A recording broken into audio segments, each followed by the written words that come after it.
तो hello guys, आज से हम लोग की एक न्यू सीरीज को एक्सप्लेन करने वाले हैं। तो चलिए शुरू करते हैं आज की इस सीरीज को। सीरीज की शुरुआत में ही हमें बताया जाता है कि ये कहानी 18 साल पहले की है, जिस वक्त शिया किंगडम की आर्मी ने यूशेन किंगडम को पूरी तरह से निस्तो नाबूद कर दिया था। और बताया गया है कि यूशेन किंगडम को बर्बाद करने में उसके अपने ही गद्दारों का हाथ था। और वहाँ पर शेंग किंगडम का एक चांसलर भी मौजूद था जिसका नाम येन येन था। और बताया जाता है कि यूशेन किंगडम की जो प्रिंसेस थी उसने शेंग किंगडम के यंग प्रिंस के साथ शादी की थी। इसीलिए येन येन वो अपने पोते को बचाने के लिए उस बैटल में वहां पर आता है। तो वो वहां पर देखता है कि सब लोग मारे जा चुके हैं, मगर उसका पोता वो अभी भी जिंदा है। मगर उसका अपना बेटा उस लड़ाई में मारा गया था और येन येन को उसका कोई भी अफसोस नहीं था। उसे बस अपनी शेंग डायनेस्टी को आगे बढ़ाने के लिए एक नया क्राउन प्रिंस चाहिए था, जो कि उसके पोते की सूरत में अब उसके सामने आ गया था। उसे पता चल गया था कि ये बच्चा उसके शेंग किंगडम को एक न्यू ग्लोरी दिला सकता है। इसीलिए वो उस छोटे बच्चे को अपनी माँ के हाथों से छुड़ाते हुए अपने पास लेकर वहां से चला जाता है और उसे जी जी का नाम देता है और कहता है कि जब तुम बड़े हो जाओगे तो तुम अपने माँ बाप का बदला लेने के लिए शिया किंगडम को पूरी तरह से बर्बाद कर देना। मगर वहीं पे ही हमें शिया किंगडम में दिखाया जाता है कि एक मास्टर एक प्रिंसेस से कह रहा होता है कि मैं इस बच्चे को अपने साथ यहाँ से ले जाना चाहता हूँ, क्योंकि शिया किंगडम और यूशेन किंगडम की लड़ाई में इस बच्चे को नुकसान हो सकता है। वो बंदा कोई और नहीं बल्कि टाइसेक का एक मास्टर था। वो उस क्वीन से कहता है कि अगर आप परमिशन दें तो मैं इस बच्चे को यहाँ से दूर अपने सेक्ट में ले जाऊंगा और वहां पर मैं इसे अपनी तरह के ही सेलेस्टियल आर्ट सिखाऊंगा और जब सही वक्त आ जाएगा तो उस वक्त मैं इसे वापस लेकर आऊंगा और उस वक्त ये शिया डायनेस्टी का एक नया किंग बनकर उभरेगा और शेंग किंगडम के उस बच्चे का दुश्मन बनकर बाहर आएगा, जो कि एक मोटल की जिंदगी जिएगा। ये दोनों आज से कई साल बाद अपनी एक जंग लड़ेंगे। इन दोनों की किस्मत अब जुड़ चुकी है। मगर जब 18 साल गुजर जाते हैं तो हमें दिखाया जाता है कि शेंग डायनेस्टी का वो चांसलर जिसका नाम येन येन था, वो वहां पर जी जी से कह रहा होता है कि ये 9 ड्रैगन लॉकिंग नेल्स तुम्हारी बॉडी में इसीलिए लगाए गए हैं क्योंकि ये एंशिएंट लॉर्ड और एंशिएंट मैजिकल बीस्ट को तुम्हारी बॉडी के अंदर लॉक रखेंगे। इस तरह ये बीस्ट कभी भी शिया किंगडम से बाहर नहीं जा पाएंगे। तुम्हें इन बीस्ट को और तुम्हें इन बीस्ट को अपने कंट्रोल में करना होगा। मगर जीजी कहता है कि आप चाहते हैं कि मैं आपकी खातिर इन क्रीचर्स को कंट्रोल करूं और शिया डायनेस्टी पर हमला करूं। तो येन येन कहता है कि हाँ, तुम शेंग डायनेस्टी के नए किंग हो और तुम्हारी यही डेस्टिनी है। मगर जीजी कहता है कि ये जिसे आप शेंग किंगडम की डेस्टिनी कह रहे हैं, मेरी नजर में इसकी कोई वैल्यू नहीं। आपको बस एक डर है कि आप अपनी इस शेंग डायनेस्टी को कभी भी शिया डायनेस्टी से नहीं बचा पाएंगे। ये कहने के बाद वो अपनी ही सोट से अपनी ही बॉडी पर हल्का सा कट लगाता है तो उसकी बॉडी से काफी खून निकलने लगता है और जीजी अपने ग्रैंडफादर से कह रहा होता है कि मेरे फादर ने उस लड़ाई में आपको 12 मर्तबा मदद के लिए पुकारा था, मगर आप एक मर्तबा भी उसकी मदद के लिए नहीं गए, ना ही आपने उसकी मदद के लिए किसी और को भेजा। आपने सिर्फ उन लोगों को अपनी आंखों के सामने मरते हुए देखा है। इतना कहते हुए वो अपनी ही बॉडी के अंदर से ड्रैगन नेल को निकालने के लिए अपना पूरा जोर लगाता है, जिससे उसे काफी ज्यादा तकलीफ होती है। मगर उसके बावजूद भी वो उस ड्रैगन लॉकिंग नेल को बाहर निकाल फेंकता है और अपने ग्रैंडफादर से कहता है कि क्या आप जानते हैं कि मैंने अपने पेरेंट्स को कितना मिस किया है। मेरा भी दिल चाहता था कि मैं उन्हें अपने गले लगाऊं, मेरा भी दिल चाहता है कि वो मुझे प्यार करें। ये सुनकर येन येन थोड़ी देर के लिए बिल्कुल खामोश हो जाता है और ठंडी सांस लेते हुए कुछ याद करता है। उसे एक छोटा सा टर्टस शेल दिखाई देता है। उसे किसी ने बताया था कि यूशेन किंगडम खत्म होने वाला है, उसके बाद शेंग डायनेस्टी ही फ्यूचर में पावरफुल डायनेस्टी बनेगी। मगर यहाँ पर येन येन वो फिर से खड़ा हो जाता है और अपने पोते से कहता है कि क्या तुम्हें लगता है कि मैं अपने बेटे को मरवाना चाहता? अगर मैं तुम्हारे फादर की हेल्प करने के लिए खुद जाता या किसी को भेजता तो मैं शिया किंगडम के रूल्स को तोड़ देता।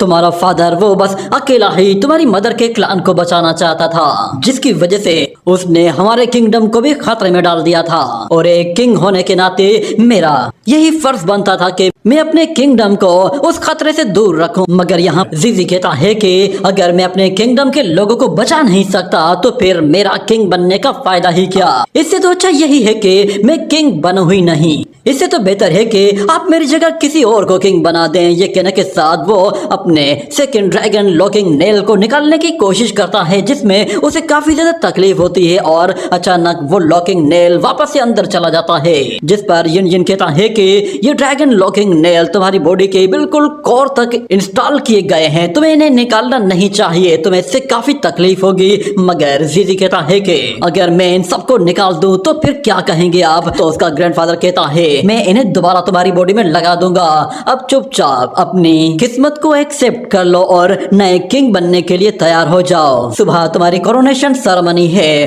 तुम्हें वहां पर आना है। ये कहने के बाद अगले सीन में हमें दिखाया जाता है कि वहां पर कोरोनेशन सेरेमनी शुरू होने वाली होती है, मगर यिन यिन देखता है कि यंग प्रिंस अभी तक नहीं आया है। हमें दिखाया जाता है कि जीजी वो नया किंग बनने के लिए तैयार नहीं होता और वो कहता है कि मैं अपने माँ बाप का जब तक बदला नहीं ले लेता और जब तक मैं अपनी बॉडी से 9 ड्रैगन नेल्स को निकाल नहीं लेता तब तक मैं किंग नहीं बनूंगा। ये कहने के साथ वो अपने ही रूम में आग लगा देता है। दूसरी तरफ हमें दिखाया जाता है कि कोरोनेशन सेरेमनी में सब लोग उस यंग प्रिंस का इंतजार कर रहे थे, मगर अचानक से एक सर्वेंट आता है और वो बताता है कि मास्टर यंग मास्टर जी वो भाग गया है। हमें दिखाया जाता है कि जीजी वो एक टाइगर के साथ भागते हुए वहां से बाहर निकलने की कोशिश कर रहा था और उसका ग्रैंडफादर उसे ऊपर से देख रहा था, मगर वहां मौजूद एक बंदा कहता है कि मास्टर आपको नहीं लगता कि हमारे कोंगशेन सिटी की वॉल फॉर्मेशन इसे रोक पाएगी। मगर यिन यिन कहता है कि फौरन से बॉर्डर्स को सील करो और इसे बाहर जाने मत देना।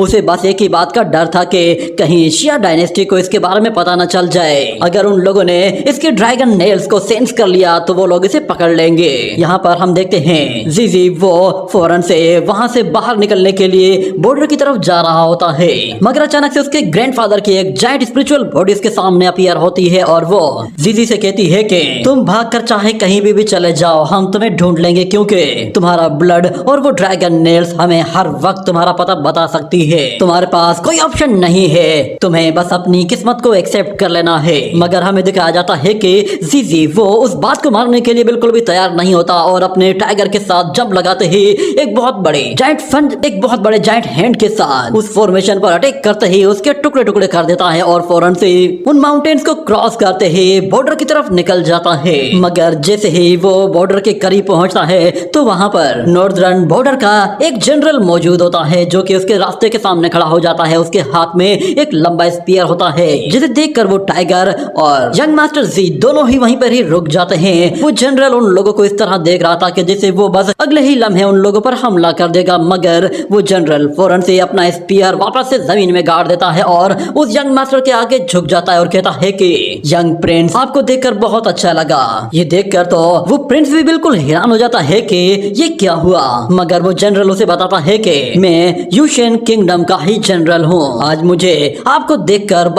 मैं आपको जिंदा देख रहा हूँ तो मुझे बहुत ही अच्छा महसूस हो रहा है। आज से 18 साल पहले जब शिया डायनेस्टी ने हम लोगों पर हमला किया था तो उस वक्त मैं उस टाइम बच गया था, मगर मैंने यिन यिन को आपको ले जाते हुए देखा था, जिसके बाद मैंने डिसाइड कर लिया था कि मैं कोंगशेन डायनेस्टी का एक जनरल बनूंगा और यहाँ पर आकर आपकी हिफाजत करूंगा। मेरी बदकिस्मती है कि शायद मैं उस वक्त आपको नहीं बचा पाया, पर इस मर्तबा मेरे पास एक अच्छा मौका है, मैं आपको हर हाल में यहाँ पर बचाऊंगा। इतने में वो यंग प्रिंस देखता है कि पीछे कोंगशेन आर्मी आ रही है और वो लोग बहुत ही ज्यादा हैं। ये देखते ही वो जनरल फौरन से अपना स्पीयर लेता है और आगे आते हुए कहता है कि आज मैं आपको देख रहा हूँ कि आप वो सपना पूरा करने वाले हैं जो कि आपकी मदर ने देखा था। ये सुनकर यंग मास्टर कहता है कि मेरी मदर ने क्या कहा था? तो वो जनरल उसे बताता है कि आपकी मदर ने कहा था कि काश के मेरा बेटा एक नॉर्मल फैमिली में पैदा हुआ होता और वो आजादी के साथ जिंदगी जीता। ये सुनकर उस यंग मास्टर की आंखें खुली की खुली रह जाती हैं और वो कहता है कि क्या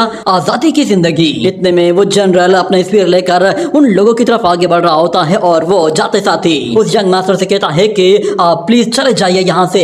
ये सुनते ही वो यंग मास्टर फौरन से वहां से निकल जाता है और ये जनरल अपना स्पीयर लेकर अपने यंग मास्टर को बचाने के लिए पूरी की पूरी आर्मी से भिड़ने के लिए तैयार था। वो जाते साथ ही अपना स्पीयर लेता है और उन लोगों पर टूट पड़ता है, जिसके बाद सीन शिफ्ट हो जाता है और हम लोग दोबारा से जीजी को देखते हैं। वो अपने बॉर्डर को क्रॉस करके अब कॉन्गशेंग डायनेस्टी से बाहर निकल आया था, जिसके बाद वो कहता है कि मैं 18 साल तक शेंग डायनेस्टी के अंदर लॉक था। फाइनली अब जाकर मैं आजाद हुआ हूँ। वो जिंदगी में पहली मर्तबा शेंग डायनेस्टी से बाहर निकला था और बाहर की दुनिया को देखकर काफी हैरान था, क्योंकि बाहर की दुनिया के बारे में उसे कुछ पता ही नहीं था कि बाहर क्या कुछ मौजूद है। वो अपने बारे में कहता है कि मैं आज अपनी जिंदगी में पहली बार ये सब कुछ देख रहा हूँ। मैं अपने पेरेंट्स के कातलों का बदला लेने के लिए उन्हें हर हाल में ढूंढूंगा और उन लोगों को खत्म करके रख दूंगा, और अब से मैं अपने पेरेंट्स की फैमिली को ही रिप्रेजेंट करूंगा। मैं आज से शेंग किंगडम का कोई ग्रैंडसन नहीं हूँ। आज से मेरा नाम यूशेन बुपो है। आज से मैं इस पूरी दुनिया पर राज करूंगा। हर एक शख्स को मेरे नाम के बारे में पता होना चाहिए। मैं डार्कनेस को पूरी तरह से खत्म करके हर तरफ अपने नाम के उजाले फैलाऊंगा। मगर स्टोरी को आगे कंटिन्यू करने से पहले हम लोग अपने हीरो का यहाँ पर नाम चेंज करने वाले हैं, क्योंकि उसने अपना नाम बुपो रखा है, जो कि बहुत ही बचकाना सा नाम है। इसीलिए हम लोग इसका नया नाम, इसका नाम हान फेंग रख रहे हैं। आज से हम लोग इसको हान फेंग ही कहेंगे। वो अपने बॉर्डर से निकलकर बहुत ही ज्यादा दूर निकल आया था, एक ऐसे इलाके में जहाँ पर बहुत ही ज्यादा बर्फ होती है।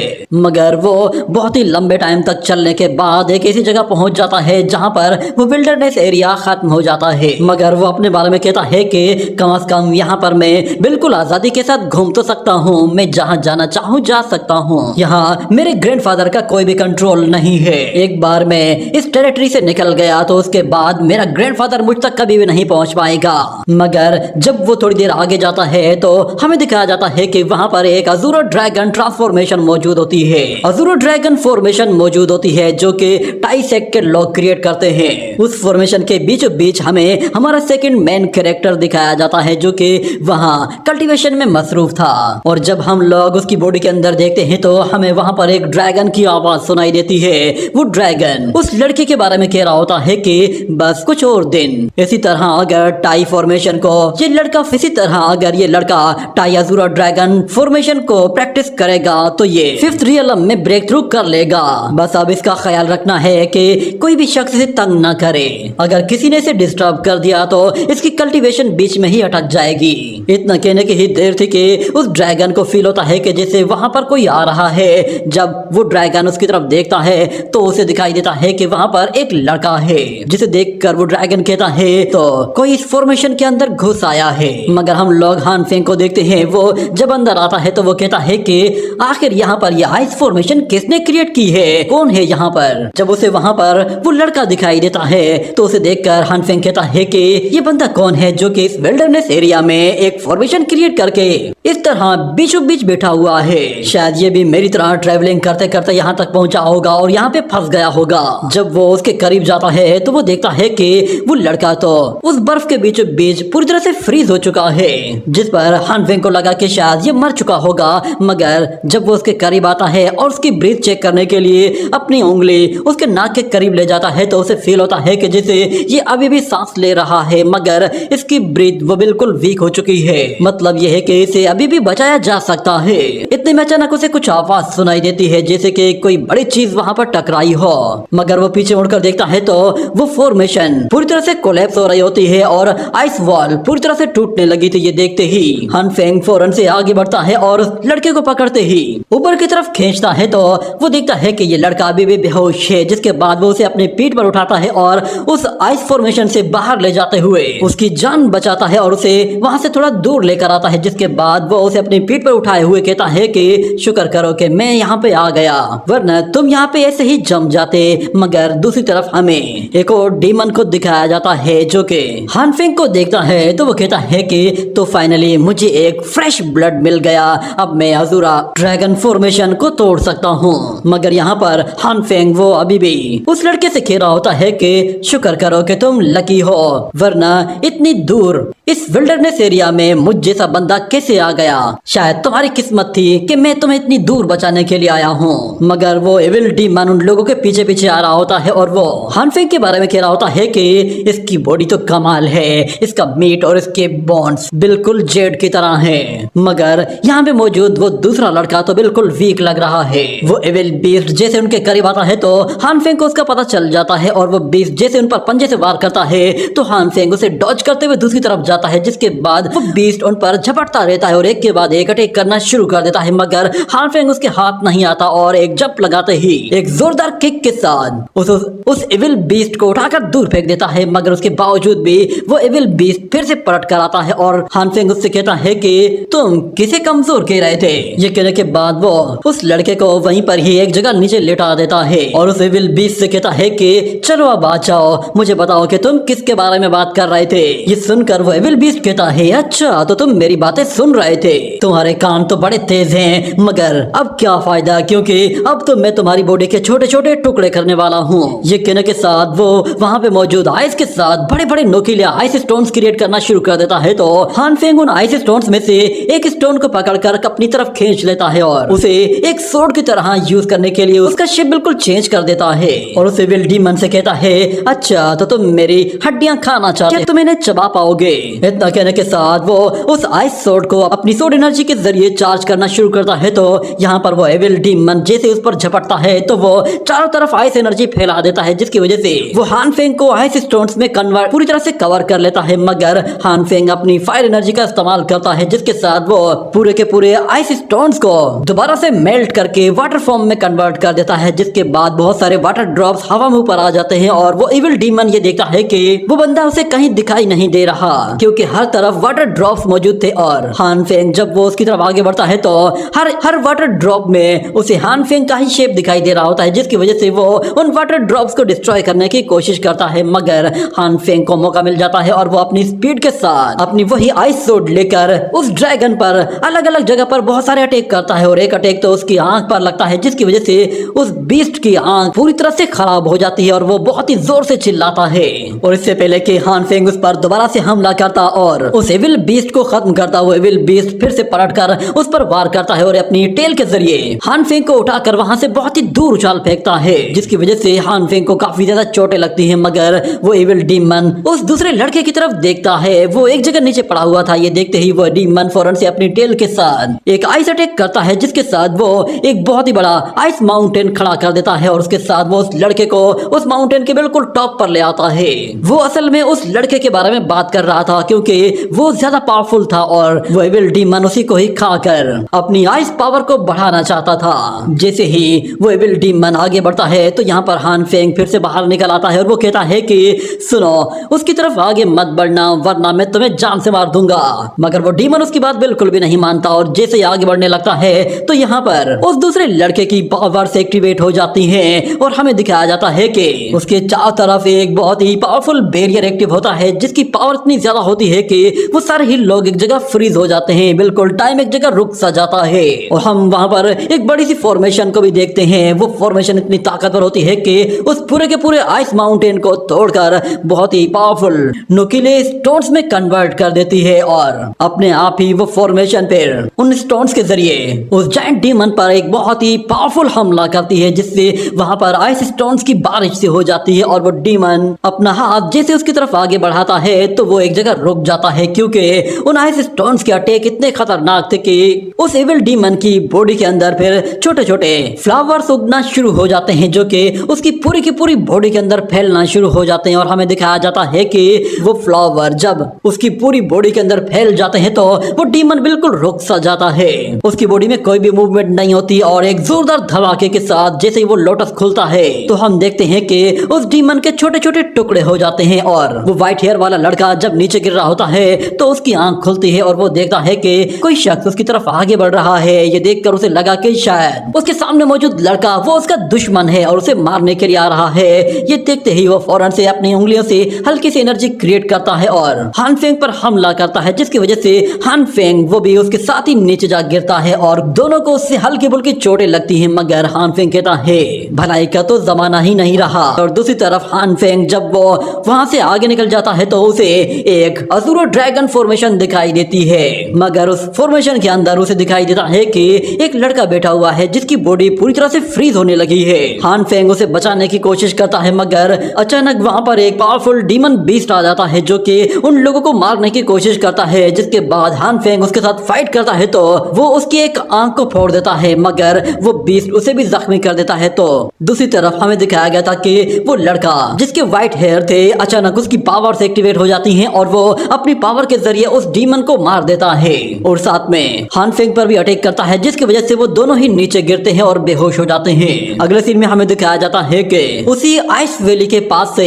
एक कारवान गुजर रहा होता है। उन लोगों के पास बड़े बड़े बीस्ट होते हैं जो कि उन लोगों के कैरेज को खींच रहे होते हैं और यहाँ पर हमें कुछ व्हाइट ड्रैगन हॉर्सेस को भी दिखाया जाता है। मगर जब वो कारवान उन दोनों लड़कों के पास से गुजरता है तो एक सोल्जर अपने एक एल्डर से कहता है कि यहाँ पर 2 लोगों की डेड बॉडीज पड़ी हुई है। तो उन लोगों का एल्डर कहता है कि इन लोगों को कैरेज में डाल दो, जब हम लोग शहर पहुंच जाएंगे तो इन लोगों को उस शहर में छोड़ देंगे। और फिर हम लोग कुछ देर बाद का सीन देखते हैं। वो लोग उस आइस वैली से निकलकर एक बड़े सेंट सी एरिया में आ गए थे और उस कैरेज के ऊपर हमें कुछ लोगों को दिखाया जाता है। उनमें से एक बंदा जिसका नाम एल्डर जी होता है, वो जीटियान से कहता है कि चलो अब हम लोगों को टाई हुआंग फोर्ट तक पहुंचना होगा। ये एल्डर असल में अपने बेटे की जान बचाने के लिए जा रहा होता है क्योंकि इसके बेटे को किसी ने किडनैप कर लिया है और ये याओ क्यान कारवान का लीडर भी है। और फिर वो वहाँ मौजूद दूसरे एल्डर से कहता है कि हम लोगों को शहर तक पहुंचने में कितना टाइम लगेगा। तो वहाँ मौजूद एक दूसरा एल्डर वो टाइम कैलकुलेशन करते हुए पता लगाता है और अपने मास्टर से कहता है कि ये सैंड एरिया बहुत ही खतरनाक है, यहाँ पर हम लोगों को बहुत ज्यादा टाइम लगने वाला है। मुझे नहीं लगता कि हम लोग सही टाइम पर वहाँ तक पहुँच पाएंगे। तो फिर एल्डर जी उन लोगों से कहता है कि फौरन से अपने कैरेज से भारी भारी सामान को नीचे फेंकना शुरू करो ताकि हमारी रफ्तार थोड़ी सी तेज हो सके। इतना कहने के बाद वो लोग अपने कैरेज से जो भी भारी चीजें होती हैं उन्हें नीचे फेंकना शुरू कर देते हैं और हमें दिखाया जाता है कि वो बुल जो के उन कैरेज को खींच रहे होते हैं, उनके अंदर अचानक से जान आ जाती है और वो बहुत ही स्पीड के साथ भागना शुरू कर देते हैं। देखते ही देखते उनकी स्पीड बहुत ही ज्यादा बढ़ जाती है और वो लोग एक बड़ी सी खाई के बिल्कुल पास चले जाते हैं और हम देखते हैं कि जैसे ही वो लोग उस खाई के ऊपर से गुजरते हैं तो वहां पर एक स्पिरिचुअल ब्रिज बन जाता है और वो पूरा का पूरा कारवान उस ब्रिज के ऊपर से क्रॉस करते हुए उसकी दूसरी तरफ जा पहुंचता है। और जैसे ही वो लोग ब्रिज के दूसरी तरफ लैंड करते हैं तो अचानक यहाँ पर हान फेंग को होश आ जाता है। वो अपने आसपास देखता है कि ये कौन सी जगह है। उसे समझ में नहीं आ रहा था कि वो एक बर्फीले इलाके में था और अचानक से वो एक कैरेज के अंदर आ गया है। मगर उसे वहाँ पर ली जेंग की बॉडी भी दिखाई देती है। वो अभी भी वहीं पर ही पड़ा हुआ था, जिस पर हान फेंग कहता है कि अच्छा तो उन लोगों ने इसे भी बचा लिया है। वो उसके पास जाता है और उसे करीब से देखता है तो अचानक से ली जेंग अपनी आंखें खोलता है, जिसके बाद वो उसी लड़के को दोबारा देखता है तो फौरन से एक आइस स्टोन उसकी तरफ थ्रो करता है तो हान फेंग बाल बाल बच जाता है। मगर ली जेंग फौरन से उसका हाथ पकड़ते ही उसे मरोड़ कर हान फेंग को एक दीवार की तरफ धकेलता है और फौरन से अपनी आइस स्वॉर्ड क्रिएट कर लेता है और कहता है आखिर तुम हो कौन और तुमने मेरे साथ क्या किया है, मुझे बताओ कि तुम मुझे यहाँ पर क्यों लेकर आए हो। तो हान फेंग कहता है कि क्या मैं बताऊं तुम्हें कि मैं कौन हूँ। ये कहने के बाद वो अपने आप को उससे छुड़ाता है और ली जेंग को उसके हाथ से पकड़कर पुश करते हुए वापस से उसी की जगह उस दीवार पर दे मारता है और उससे कहता है कि शुक्र मनाओ कि मैंने तुम्हें वहां से बाहर निकाल लिया, वरना तुम वहां बर्फ में ही जम जाते।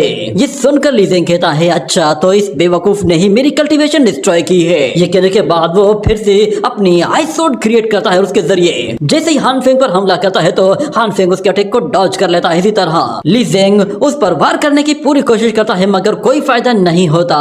ली जेंग के स्वॉर्ड स्किल्स भले ही जितने भी अच्छे हो मगर हान फेंग की स्पीड और उसके स्किल्स भी लाजवाब होते हैं। वो हर एक अटैक को बहुत ही आसानी के साथ डॉज भी कर रहा होता है और साथ में ली जेंग से अपनी दूरी भी बना रहा होता है, जिसके बाद वो दोनों ही एक दूसरे से अलग होकर खड़े हो जाते हैं। और हान फेंग कहता है कि तुम तो एक नंबर के बेवकूफ इंसान हो, तुम जानते हो ना मैंने तुम्हें बचाया है, उसके बावजूद भी तुम मुझ पर हमला कर रहे हो। तुम्हें तो मेरा शुक्रिया अदा करना चाहिए था। अच्छा होता कि मैं तुम्हें वहीं पर ही मरने के लिए छोड़ देता। वो कोई डीमन तुम्हें मारकर तुम्हारी हड्डियां तक चबा जाता, फिर तुम क्या करते। इतने में अचानक वहाँ पर एक सोल्जर बाहर अपने मास्टर को बता रहा होता है कि हम लोगों पर हमला हो गया है। ये बात सुनते ही वो दोनों ही वॉरियर्स अपने उस कैरेज से बाहर आकर देखते हैं कि वो लोग एक बड़े से कैरेज के अंदर हैं और वो कहीं जा रहे हैं। मगर वहाँ पे मौजूद एक सोल्जर उन लोगों से कहता है कि तुम लोग बाहर क्यों आए हो, हमारे कारवान पर किसी ने हमला किया है, हम लोग तुम्हारी प्रोटेक्शन नहीं कर सकते, इसलिए तुम लोगों को अपनी प्रोटेक्शन खुद करनी होगी। मगर हमें दिखाया जाता है कि उस कारवान में मौजूद जितने भी सोल्जर्स होते हैं वो अपने तीर कमान लेकर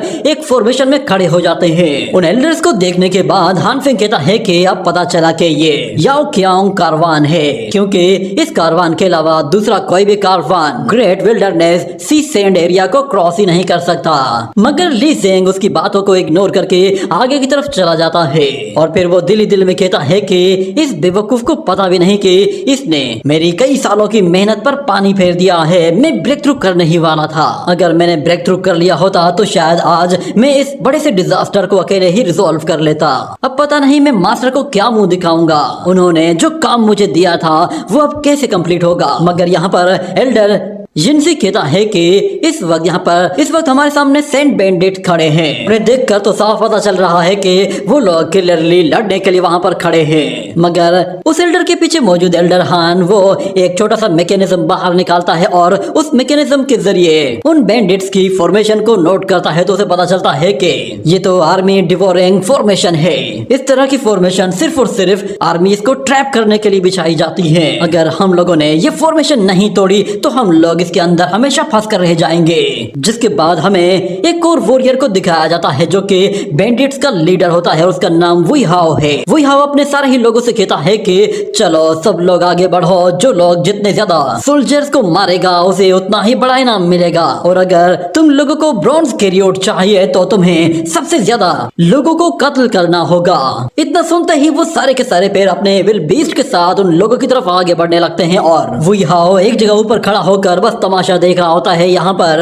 एल्डर जिनसी वो देखता है कि वो सारे ही सोल्जर्स उन लोगों की तरफ आ रहे हैं तो वो अपनी आर्मी से कहता है कि फौरन से अपनी पोजीशन संभाल लो, हम लोग उनका इस्तकबाल एरो फॉर्मेशन के साथ करेंगे। हमारे पास इतना टाइम नहीं है कि हम लोग यहाँ पर ज्यादा टाइम स्पेंड करें और इन लोगों के ऊपर वक्त बर्बाद करने के लिए भी हमारे पास बिल्कुल टाइम नहीं। इतने में वहाँ मौजूद एल्डर हान वो फिर से उस मैकेनिज्म की तरफ देखता है और कहता है कि हम लोगों को 9 ब्रिलियंट एरो फॉर्मेशन क्रिएट करनी होगी ताकि हम लोग एक बार में ही इन लोगों का सफाया कर दें। जैसे जैसे वो बैंडिट्स उन लोगों के करीब आ रहे होते हैं तो यहाँ पर एल्डर जिनसी कहता है कि चलो एरो रिलीज करो। तो फिर हमें दिखाया जाता है कि वो सारे ही सोल्जर्स जैसे ही एरो रिलीज करते हैं तो वो एरोज हवा में ही मल्टीप्लाई हो जाते हैं और हमें दिखाया जाता है कि वहां पर फिर एरोज की बौछार हो जाती है, जैसे कि पूरा का पूरा आसमान ही एरोज से कवर हो गया हो। जैसे ही वो एरोज उन लोगों के ऊपर आकर गिरते हैं तो बैंडिट्स की पूरी आर्मी ही उन एरोज की रेंज में आ जाती है और एक एक करके वो सारे के सारे पैर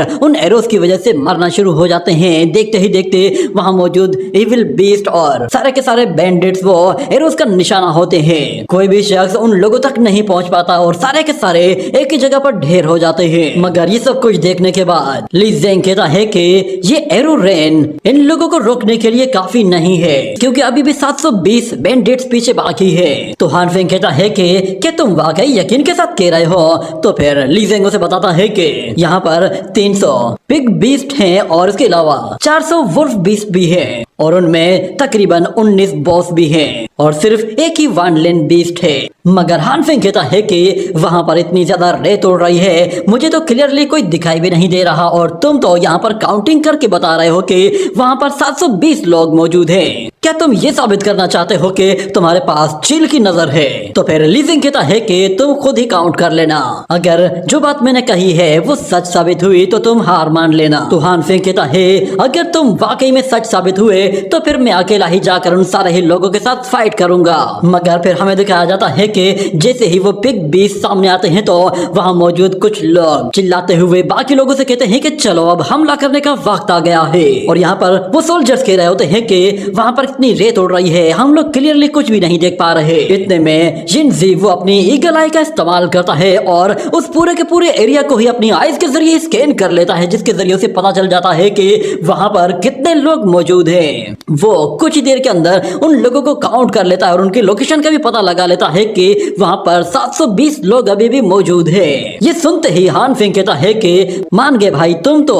वाकई लाजवाब हो, मगर तुम्हें पता कैसे चला कि वहां पर कितने लोग मौजूद मौजूद हैं क्योंकि वो तो दिखाई नहीं दे रहे। तो ली जिंग कहता है मैंने उन्हें स्मेल किया है। ये सुनकर हान फेंग कहता है कि क्या तुम स्मेल कर सकते हो? मैं फिर उन लोगों की स्मेल क्यों नहीं सूंघ पा रहा? तो ली जिंग उससे कहता है कि हेवन एंड अर्थ के बीच का जो ऑरा है उसे लो लेवल के कल्टीवेटर्स फील नहीं कर सकते। तुम्हें यहाँ पर शर्मिंदा होने की कोई जरूरत नहीं, वैसे भी तुम मुझसे हार चुके हो। तो हान फेंग कहता है कि तुम बेफिक्र हो जाओ, मैं तुमसे शर्त हार गया हूँ तो मैं अपना वादा पूरा करूंगा और मैं अकेला ही उनसे जाकर लड़ूंगा। ये कहने के बाद वो स्पीड के साथ वहाँ से आगे निकल जाता है और हमें दिखाया जाता है कि वो फौरन से उन बैंडिट्स के पास जा पहुंचता है और एक बैंडिट अपने एविल बीस्ट के जरिए उसे कुचलने वाला था, मगर हान फेंग वो उसका पैर पकड़ता है और उस बीस्ट को उस बैंडिट के साथ ही उछालकर दूर फेंक देता है। जिसके बाद फिर देमार 4.5 फिर एक के बाद एक वॉरियर उसकी तरफ आता है और हान फेंग उन लोगों की जमकर धुलाई करना शुरू कर देता है। कोई भी उसके आगे टिकने वाला नहीं था। उसे इस तरह लड़ता हुआ देखकर ली जिंग को लग रहा था कि शायद ये लड़का बस शो ऑफ कर रहा है और कुछ देर के बाद ये भी इनके हाथों पिट जाएगा। मगर हमें दिखाया जाता है कि हान फेंग का जोश सर चढ़कर बोल रहा था और वो एक एक को कुत्ते की तरह मार रहा होता है। उसके पास उसकी बहुत ही शानदार टेक्निक्स होती है जिसकी वजह से वो अकेला ही पूरी आर्मी पर भारी पड़ने लगा था। देखते ही देखते उसने कुछ ही देर के अंदर बहुत सारे लोगों का सफाया करके रख दिया था, मगर अभी तक उसने अपनी ट्रू पावर शो नहीं की थी। जैसे ही वो अपनी ट्रू पावर शो करता है तो हम देखते हैं कि उसकी आईज का कलर थोड़ा सा चेंज हो जाता है और वो अपनी बॉडी से एक अजीब तरह की एनर्जी रिलीज करता है जो कि विंग्स की तरह उसकी बॉडी से बाहर निकल रही होती है। और देखते ही देखते वो वहां पर एक जायंट स्टोन हैंड क्रिएट करता है जो कि साइज में काफी ज्यादा बड़ा होता है और उसकी ये टेक्निक इतनी शानदार होती है कि ली जिंग वो पलटकर उसकी तरफ देखता है। उसकी ये टेक्निक इतनी शानदार होती है कि हान फेंग उस जायंट हैंड के साथ एक पावरफुल पंच क्रिएट करके उन बैंडिट्स की पूरी तरह से छुट्टी कर देता है। हान फेंग का ये अटैक इतना शानदार था कि ली जिंग भी इससे अट्रैक्ट होता है और उसकी तरफ पलट कर देखता है। ली जिंग को दिखाई देता है कि हान फेंग वो उन बैंडिट्स को इस तरह मार रहा है कि जैसे वो सारे के सारे उसके आगे बिल्कुल बच्चे हो।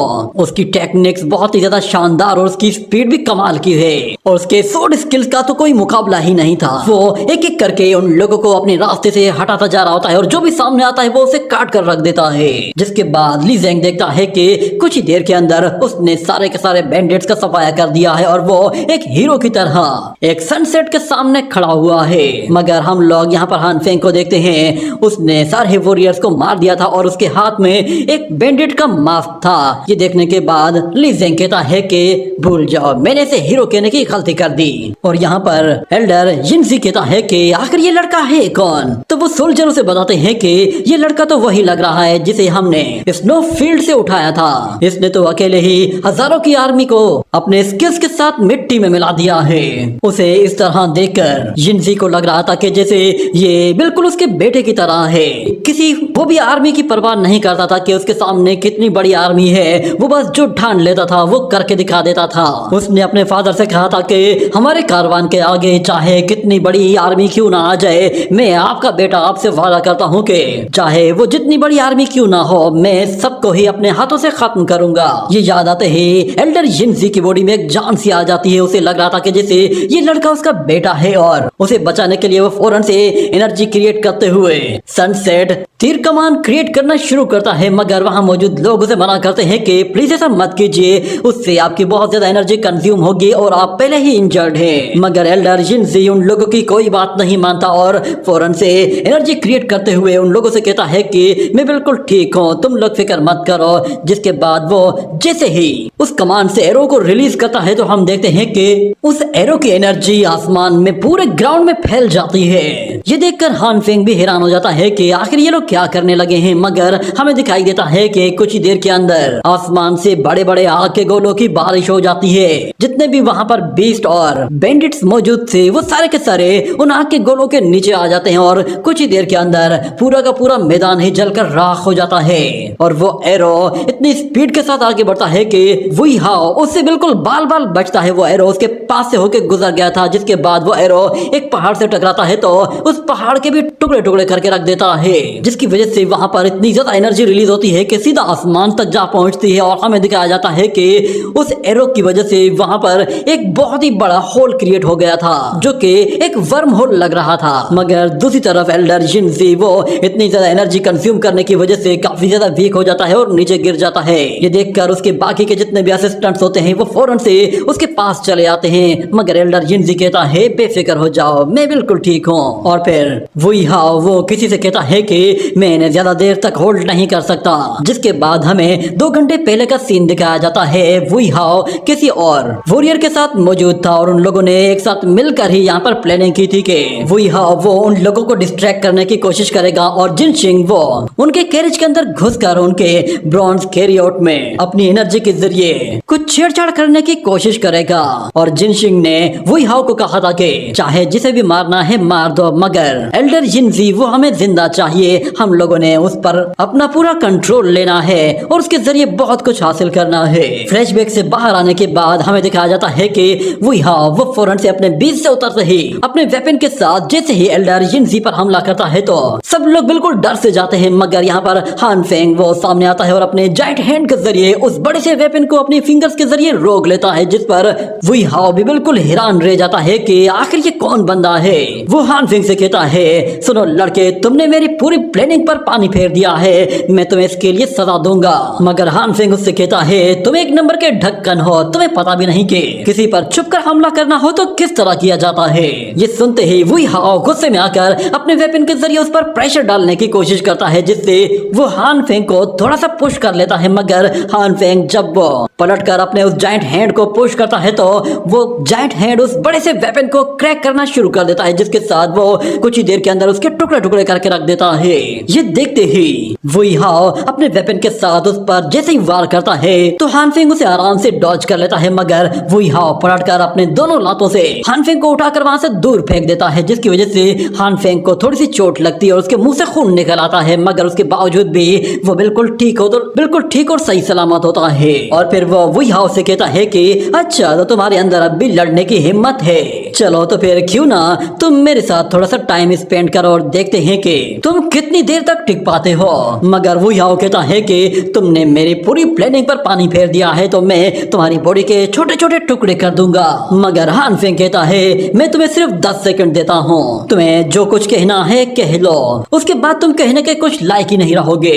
तो हान फेंग कहता है मैं तुम्हें इतनी आसानी से नहीं मारूंगा, मैं तुम्हें तड़पा तड़पा कर मारूंगा, ऐसी मौत दूंगा कि जिसके बारे में तुमने कभी सोचा भी नहीं होगा। मगर हान फेंग कहता है ऐसी मौत मुझे नहीं तुम्हें मिलने वाली है। ये बात वुई हाओ को इतना गुस्सा दिलाती है कि वो फिर से हान फेंग पर हमला करने जाता है तो हान फेंग उसे डॉज करके एक जोरदार पंच दे मारता है और फिर वुई हाओ पर एक के बाद एक पंचेस की बौछार कर देता है, जिसकी वजह से वो उसे मार मार कर लाल पीला कर देता है। उसके बावजूद भी वो रुकने का नाम नहीं लेता, जिसके बाद हम देखते हैं कि हान फेंग उसे एक सुपर किक की तरह ऐसी पावरफुल किक मारता है कि हान फेंग उसे हवा में बहुत ही ऊपर की तरफ थ्रो कर देता है, जिसके बाद वो अपने दोनों हाथों से एनर्जी चार्ज करना शुरू कर देता है। जब उसकी एनर्जी बिल्कुल पीक पे आ जाती है तो हान फेंग अपनी पूरी एनर्जी के साथ ऊपर जाता है और वुई हाओ पर अपने पंच के साथ जोरदार वार करते हैं उसे जोर से जमीन पर दे मारता है, जिसकी वजह से वुई हाओ की हड्डी पसली तक टूट गई होती है। मगर उसमें अभी भी थोड़ी बहुत जान बाकी थी, वो अभी भी थोड़ा बहुत हिल डुल रहा था। मगर हान फेंग वो यहाँ पर ली जिंग की तरफ देखता है तो ली जिंग अभी भी उसे इग्नोर कर देता है।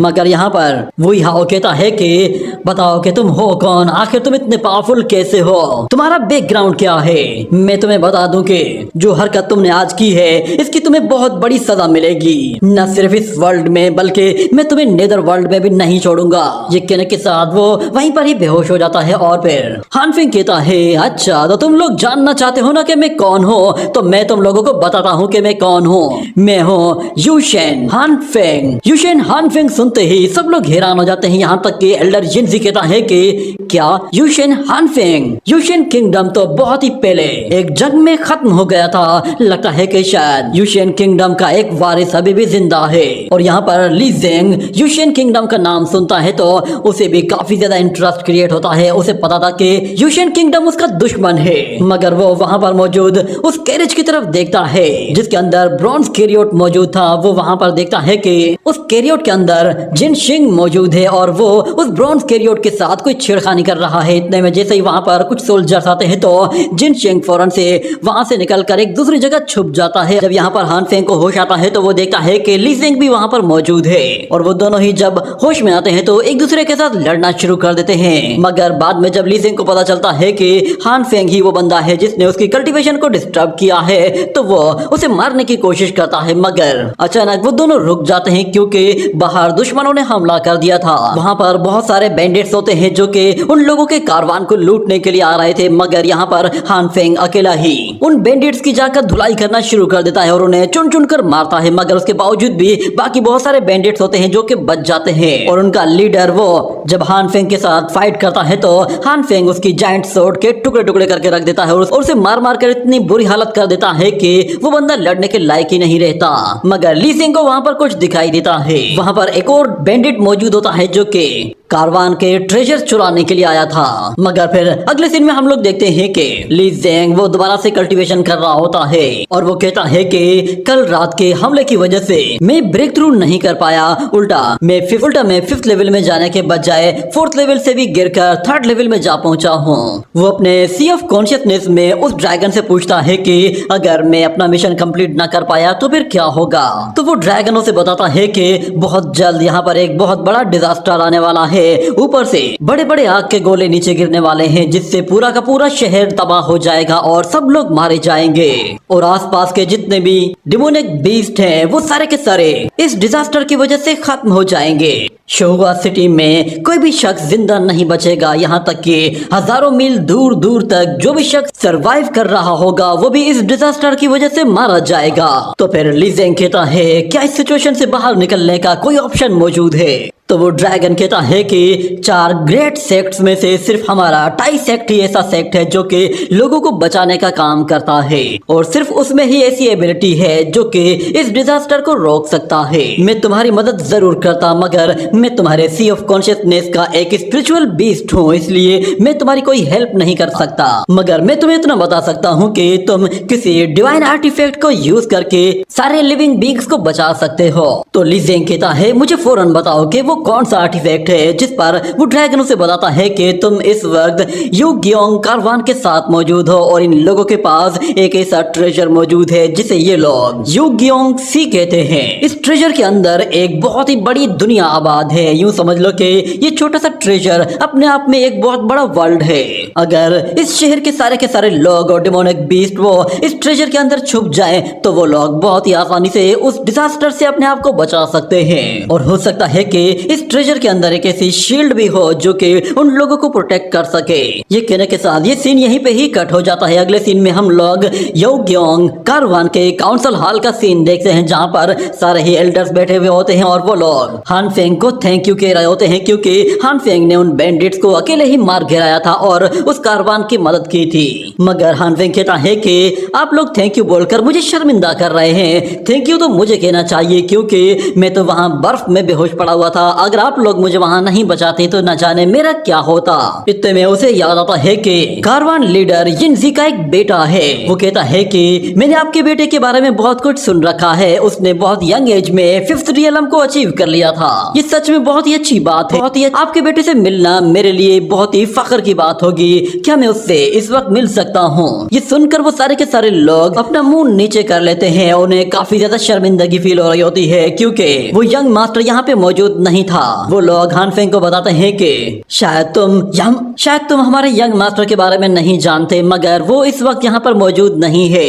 असल में शुहुआ सिटी में उसे सिटी लॉर्ड ने ट्रैप कर लिया है और वो उसे वहाँ से जाने नहीं दे रहा। वो चाहता है कि हम लोग उसे अपना सबसे कीमती ट्रेजर दे दें, उसके बदले में वो उस लड़के को छोड़ देगा। इतने में अचानक उन्हें कुछ लोगों के चिल्लाने की आवाज सुनाई देती है जिसके बाद वो लोग फौरन से उस हॉल की तरफ जाते हैं। तो वो लोग देखते हैं कि वहाँ पर उन लोगों के बहुत सारे सोल्जर्स मरे हुए हैं और वहाँ ली जेंग उन लोगों के सामने खड़ा हुआ है। उसे वहाँ पर इस तरह देखकर वो लोग समझते हैं कि शायद ली जेंग ने इन लोगों को मारा है। जिस पर एक एल्डर कहता है कि आखिर तुमने ऐसा क्यों किया?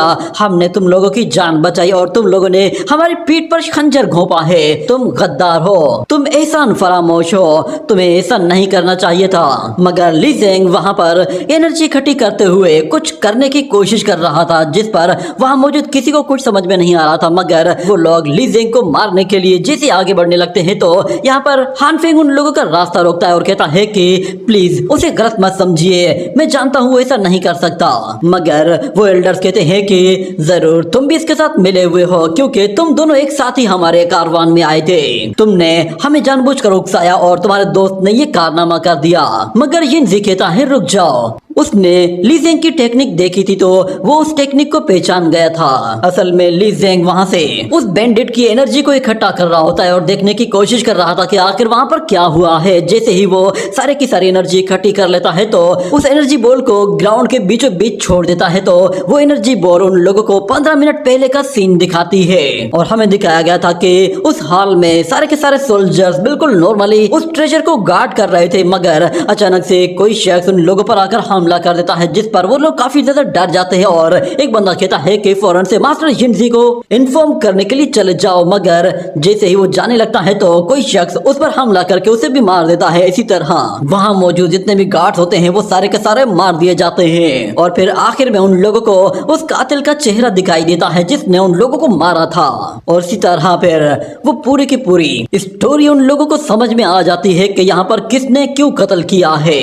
उस टेक्निक को देखने के बाद यिनज़ी कहता है कि ये तो टाइसेक की एक सीक्रेट टेक्निक है। मैंने इस टेक्निक के बारे में पहले बहुत कुछ सुन रखा था, मगर आज मैंने इसे अपनी आंखों से देख लिया है। वाकई में इस टेक्निक के बारे में मैंने जो कुछ सुना था वो बिल्कुल सच था। मगर ली ज़ेंग उन लोगों से कहता है कि मैं आप लोगों से वादा करता हूँ कि आप लोगों का वो युग्योंग सी ट्रेजर में वापस लेकर आऊंगा। मगर यहाँ पर एक मास्टर कहता है कि अगर तुम एक किलर नहीं हो तो फिर तुम जरूर उस किलर के साथ मिले हुए होगे। तुम्हें क्या लगता है कि तुम इतनी आसानी से हम लोगों से बचकर भाग जाओगे? तो ली ज़ेंग कहता है ठीक है, मेरे इस दोस्त को पकड़कर जेल में डाल दो। जब तक मैं वो ट्रेजर लेकर नहीं आता तब तक इसे छोड़ना मत। ये बात सुनते ही हान फेंग के तोते उड़ जाते हैं और वो कहता है क्या मैं तो तुम्हें ठीक से जानता भी नहीं और तुम मुझे ही दांव पे लगा रहे हो। मगर मास्टर यिनज़ी उन लोगों से कहता है ठीक है, तो फिर अगर तुम आज आधी रात तक वापस नहीं आए तो हम लोग इस लड़के को मार देंगे और फिर तुम्हें भी हम ढूंढ निकालेंगे। उसके बाद में खुद तुम्हें अपनी सनसेट बाव से मार दूंगा। ये सुनकर हान फेंग कहता है कि लॉर्ड यिनज़ी प्लीज मेरी बात पे यकीन कीजिए, मैं इस लड़के को जानता तक नहीं हूँ। मगर वो लोग उसकी कोई बात नहीं मानते, जिसके बाद ये सीन यहीं कट हो जाता है। अगले सीन में हमें शुहुआ सिटी की एक फ्लावर स्ट्रीट का सीन दिखाया जाता है जहाँ पर काफी ज्यादा चहल पहल चल रही होती है और वहाँ पे एक बंदा शराब पिए हुए नशे में धुत यहाँ वहाँ फिर रहा होता है और उसके अलावा भी वहाँ पर काफी ज्यादा लोग मौजूद थे। ऐसा लग रहा था कि जैसे ही वहाँ पर कोई फेस्टिवल शुरू होने वाला है। अचानक सब लोग वहाँ पर एक लड़की को देखते हैं। वो लड़की डांस करते हुए नीचे की तरफ आ रही होती है। उसे देखते ही उन सब लोगों के होश उड़ जाते हैं। वो सब लोग उसकी खूबसूरती में गुम हो जाते थे, मगर कोई भी शख्स उस लड़की तक पहुँच नहीं सकता। वो शुहुआ सिटी की सबसे खूबसूरत लड़की है। जब वो ऊपर डांस करना शुरू करती है तो सब लोग उसकी तारीफें करना शुरू कर देते हैं और कहते हैं कि ये लड़की यिनहुआन है। वो सब लोग उसकी तारीफें कर रहे थे और इतने में ली ज़ेंग भी वहाँ पर मौजूद होता है, मगर उसे उस लड़की में कोई इंटरेस्ट नहीं था। वो तो वहाँ पर उस बैंडिट को ढूंढने के लिए आया था जिसने वो ट्रेजर चुराया है। वो अभी भी उसकी ब्रीथ को ट्रैक करते हुए उसका पीछा कर रहा था। जब उसे एक ब्रीथ ट्रेस मिल जाता है तो वो फौरन से एक स्ट्रीट के अंदर चला जाता है जो कि बिल्कुल अंधेरी होती है और शुहुआ सिटी में उस स्ट्रीट में ज्यादातर लोग नहीं आते जाते थे। वहाँ पर अचानक ली ज़ेंग को सिर्फ वही बंदा दिखाई देता है जिसने वो ट्रेजर चुराया था। ली ज़ेंग बिल्कुल चुपचाप उसके आसपास से होते हुए गुजर जाता है, मगर जैसे वो उसे क्रॉस करता है तो वो उस चोर से कहता है कि शराफत से वो ट्रेजर मेरे हवाले कर दो वरना मुझे अपनी पावर यूज करनी पड़ेगी। ये सुनते ही वो चोर कहता है कि मान गए भाई, तुम्हारी नाक तो कुत्ते से भी ज्यादा तेज है। ये कहते ही वो अपने ट्रेजर के साथ जैसे ही ली ज़ेंग को मारने की कोशिश करता है तो ली ज़ेंग फौरन से अपनी वाटर टेक्निक एक्टिवेट कर देता है, जिसके जरिए वो उस बंदे को न सिर्फ वापस पीछे धकेलता है बल्कि उसे बिल्कुल हैरान कर देता है, क्योंकि उसने सोचा भी नहीं था कि ली ज़ेंग इस तरह पलटकर वार करेगा। इस तरफ ली जेंग उससे कह रहा होता है कि ठीक है तो फिर अब मुझे मजबूर कर दिया है तो फिर अब बाद में ब्लेम मत करना कि मैंने फोर्स यूज क्यों की। मगर वो बैंडिट कहता है ठीक है तो फिर मैं देखना चाहता हूँ तुम कितनी फोर्स यूज कर सकते हो। ये कहने के बाद वो जंप लगाकर छत के ऊपर से भागने की कोशिश करता है तो ली जेंग भी उसके पीछे पीछे चला जाता है। मगर वहाँ पे हमें एक और हॉल के अंदर दिखाया जाता है एक स्टोरी टेलर लोगों को उस युग्योंग कारवान के लीडर के बेटे की एक स्टोरी बता रहा था और वो कहता है कि उसका नाम ली यिंगफू है। उस लड़के के अंदर इतनी पावर है कि उसने एक ओल्डेस्ट डीमन स्नेक की मदद की थी ताकि वो उस डीमन स्नेक को ट्राइबुलेशन से बचा सके और उस वक्त उसने उस डीमन स्नेक को बचाने के लिए युग्योंग सी ट्रेजर का इस्तेमाल किया था। जब उसने वो ट्रेजर एक्टिवेट किया था तो वो जायंट स्नेक सी ट्रेजर के अंदर चला गया था। इस तरह उस जायंट स्नेक ने अपने आप को उस हेवनली पनिशमेंट से बचा लिया था। यहाँ पर ये बंदा सब लोगों को अभी उस लिन यिनफू के बारे में बता रहा होता है और दूसरी तरफ हम लोग दोबारा से हान फेंग को देखते हैं। वो एक छत के ऊपर बैठा हुआ था और कहता है कि ये सिटी सच में काफी बोरिंग सिटी है। और दूसरी तरफ ली जेंग अपनी श्वानजी सेलेस्टियल टेक्निक को यूज करते हुए उस बैंडिट को पकड़ने की कोशिश करता है। जिस टेक्निक को देखते ही वो बैंडिट समझ जाता है कि ये श्वानजी टेक्निक है तो इसका मतलब है ये लड़का टाई सेक्ट से बिलोंग करता है। ये कहने के साथ वो उस श्वानजी टेक्निक को डिस्ट्रॉय करने के लिए अपनी एक एनर्जी वेव का इस्तेमाल कर देता है और फिर ली जेंग से कहता है कि अच्छा तो इसका मतलब है तुम टाई सेक्ट से यहाँ पर आए हो। मगर ली जेंग उसे कोई भी जवाब नहीं देता और कहता है कि मुझे वो ट्रेजर दे दो। मगर वो बैंडिट कहता है सोचा नहीं था कि तुम इतने बड़े सेक्ट के डिसाइपल होकर याओग्योंग कारवान के एक कुत्ते बन जाओगे। मगर ली जेंग कहता है मुझे सिर्फ और सिर्फ वो ट्रेजर चाहिए, मुझे वो शराफत से दे दो वरना तुम मारे जाओगे। ये कहने के साथ वो दोबारा से अपनी श्वानजी सेलेस्टियल टेक्निक को यूज करता है जिसके जरिए वो बहुत सारी डिवाइन रूट्स जनरेट करता है और वो सारे के सारे रूट्स जाकर उस बंदे को पकड़ लेती है। और अगले सीन में हम लोग दोबारा से उसी स्टोरी टेलर को देखते हैं। वो अभी भी उस युग्योंग सी ट्रेजर के बारे में सब लोगों को बता रहा होता है मगर अचानक से छत से वो बैंडिट नीचे आकर गिरता है जिस पर वो सारे ही लोग हैरान हो जाते हैं और यहाँ वहाँ भागना शुरू कर देते हैं। और ली जेंग जब वो उस छत से नीचे उतरने की कोशिश करता है तो अचानक उसे एक हल्का सा झटका महसूस होता है और वो ड्रैगन उसे बताता है कि तुम्हारी कल्टीवेशन अभी इनकम्प्लीट है इसलिए तुम्हें अपनी एनर्जी को इतना ज्यादा कंज्यूम नहीं करना चाहिए वरना इससे तुम्हारी कल्टीवेशन को और भी ज्यादा नुकसान होगा। मगर ली जेंग कहता है कोई मसला नहीं, मैं ये मैनेज कर लूंगा। और यहाँ पर वो बैंडिट दोबारा से खड़ा हो जाता है और कहता है कि मैंने इस बंदे को कमजोर समझने की गलती कर दी है, मुझे कुछ भी करके वो सी ट्रेजर यहाँ से ले जाना ही होगा। अगर वो ट्रेजर इन लोगों के हाथ लग गया तो मेरा यंग मास्टर तो मेरी चमड़ी उधेड़ कर रख देगा। और इतने में ली जेंग वो नीचे आता है और कहता है कि वो ट्रेजर मेरे हवाले कर दो और अपने आप को सरेंडर कर दो। ये कहने के साथ वो फौरन से अपनी आइस सोर्ड भी बाहर निकाल लेता है जिस पर वो बंदा समझ जाता है कि ये अब और भी ज्यादा सीरियस होता जा रहा है। मगर वो ट्रेजर देने के लिए तैयार नहीं था जिसके बाद वो वहाँ पे मौजूद एक बंदे को पकड़कर सीधा ली जेंग की तरफ थ्रो करता है। मगर ली जेंग वो सिर्फ अपना एक स्टेप पीछे लेता है और उस बंदे से अपने आप को बचा लेता है और उस बैंडिट से कहता है ठीक है तो इसका मतलब ये है कि तुम सेकंड ऑप्शन चूज कर रहे हो, अब तुम मर सकते हो। मगर यहाँ पर वो बैंडिट कहता है कि मेरे पास इतना टाइम नहीं कि मैं तुम्हारे साथ यहाँ पर बातें करूँ, चलो तो पहली फुर्सत में ही मैं तुम्हें इस दुनिया से रुखसत करके हमेशा के लिए अंडरवर्ल्ड में भेज देता हूँ। जैसे ही वो बैंडिट अपना आर्टिफैक्ट चार्ज करते हुए हमला करता है तो यहाँ पर ली जेंग भी अपनी सोड एनर्जी चार्ज करते ही उस बंदे पर एक बहुत जोरदार वार करता है। दोनों ही अपनी एनर्जी के जरिए एक दूसरे को पुश करने की पूरी कोशिश करते हैं मगर हमें दिखाया जाता है कि यहाँ पर ली जेंग की एनर्जी वो फ्लक्चुएट करना शुरू कर देती है। ये देखकर वो बैंडिट समझ जाता है कि इसकी स्पिरिचुअल एनर्जी खत्म होने वाली है जिस पर वो ली जेंग से कहता है कि तो तुम्हारी पावर खत्म होने लगी है। ये कहने के बाद वो अपने एनर्जी रेलिक के साथ उसे इतना जोर से पुश करता है कि यहाँ पर ली जेंग की सोड के टुकड़े टुकड़े हो जाते हैं और वो बंदा फिर अपने रेलिक के जरिए ली जेंग को जोरदार हिट मारते हुए ऊपर की तरफ उछाल देता है जिससे ली जेंग जमीन पर आकर बिल्कुल सही तरह से लैंड करता है मगर उसे उस वेपन की वजह से काफी चोट लगी थी और वो इंजर्ड भी हो गया था। मगर वो बैंडिट उसका मजाक उड़ाते हुए कहता है कि सोचा नहीं था कि तुम टाइसेक के लोग इतने कमजोर निकलोगे, तुम तो टाइसेक के टॉप के डिसाइपल थे ना, क्या हुआ, क्या ये थी तुम्हारी रेपुटेशन जिस पर तुम 2.5 किलो कितना इतराते थे। बदकिस्मती से तुम मेरे रास्ते पर खड़े हो तो मुझे अब तुम्हें मारना ही होगा। ये कहने के बाद वो अपना आर्टिफैक्ट जैसे उसके सर पर मारने वाला होता है तो यहाँ पर हान फेंग उसे आवाज देते हुए कहता है कि इतनी भी क्या जल्दी है। ये कहते ही वो अपने उस बोतल के जरिए उस बंदे को अटैक करने से रोक लेता है, जिस पर वो लोग ऊपर की तरफ देखते हैं तो हान फेंग ऊपर बैठा हुआ होता है, जिस पर वो बैंडिट उससे कहता है कि सुनो बच्चे, अपने घर जाओ, मेरे काम में टांग अड़ाने की गलती मत करना वरना तुम भी मारे जाओगे। ये कहने के बाद वो बंदा दोबारा से अपना रेलिक उठाता है और जैसे ही ली ज़ेंग को मारने वाला होता है तो यहाँ पर हान फेंग कहता है मैंने तुम्हें कहा ना उस बंदे को हाथ भी मत लगाना। ये कहते ही वो फौरन से नीचे आता है और उससे पहले कि वो बंदा अटैक करता, हान फेंग उस पर एक बहुत ही जोरदार पंच से वार करते हुए उसे उठाकर दूर फेंक देता है और कहता है कि ली ज़ेंग क्या हुआ, क्या तुम मुझसे हेल्प के लिए कुछ नहीं कहोगे। मगर हम लोग देखते हैं कि वो बैंडिट अभी भी अपनी जिद पे अड़ा हुआ होता है और उन लोगों को मारने के लिए वो दोबारा से अपने उसी आर्टिफैक्ट का इस्तेमाल करते हुए जैसे ही हान फेंग पर हमला करता है तो हान फेंग उसकी हर एक अटैक को आराम से डॉज कर रहा होता है और साथ में वाइन भी पी रहा होता है।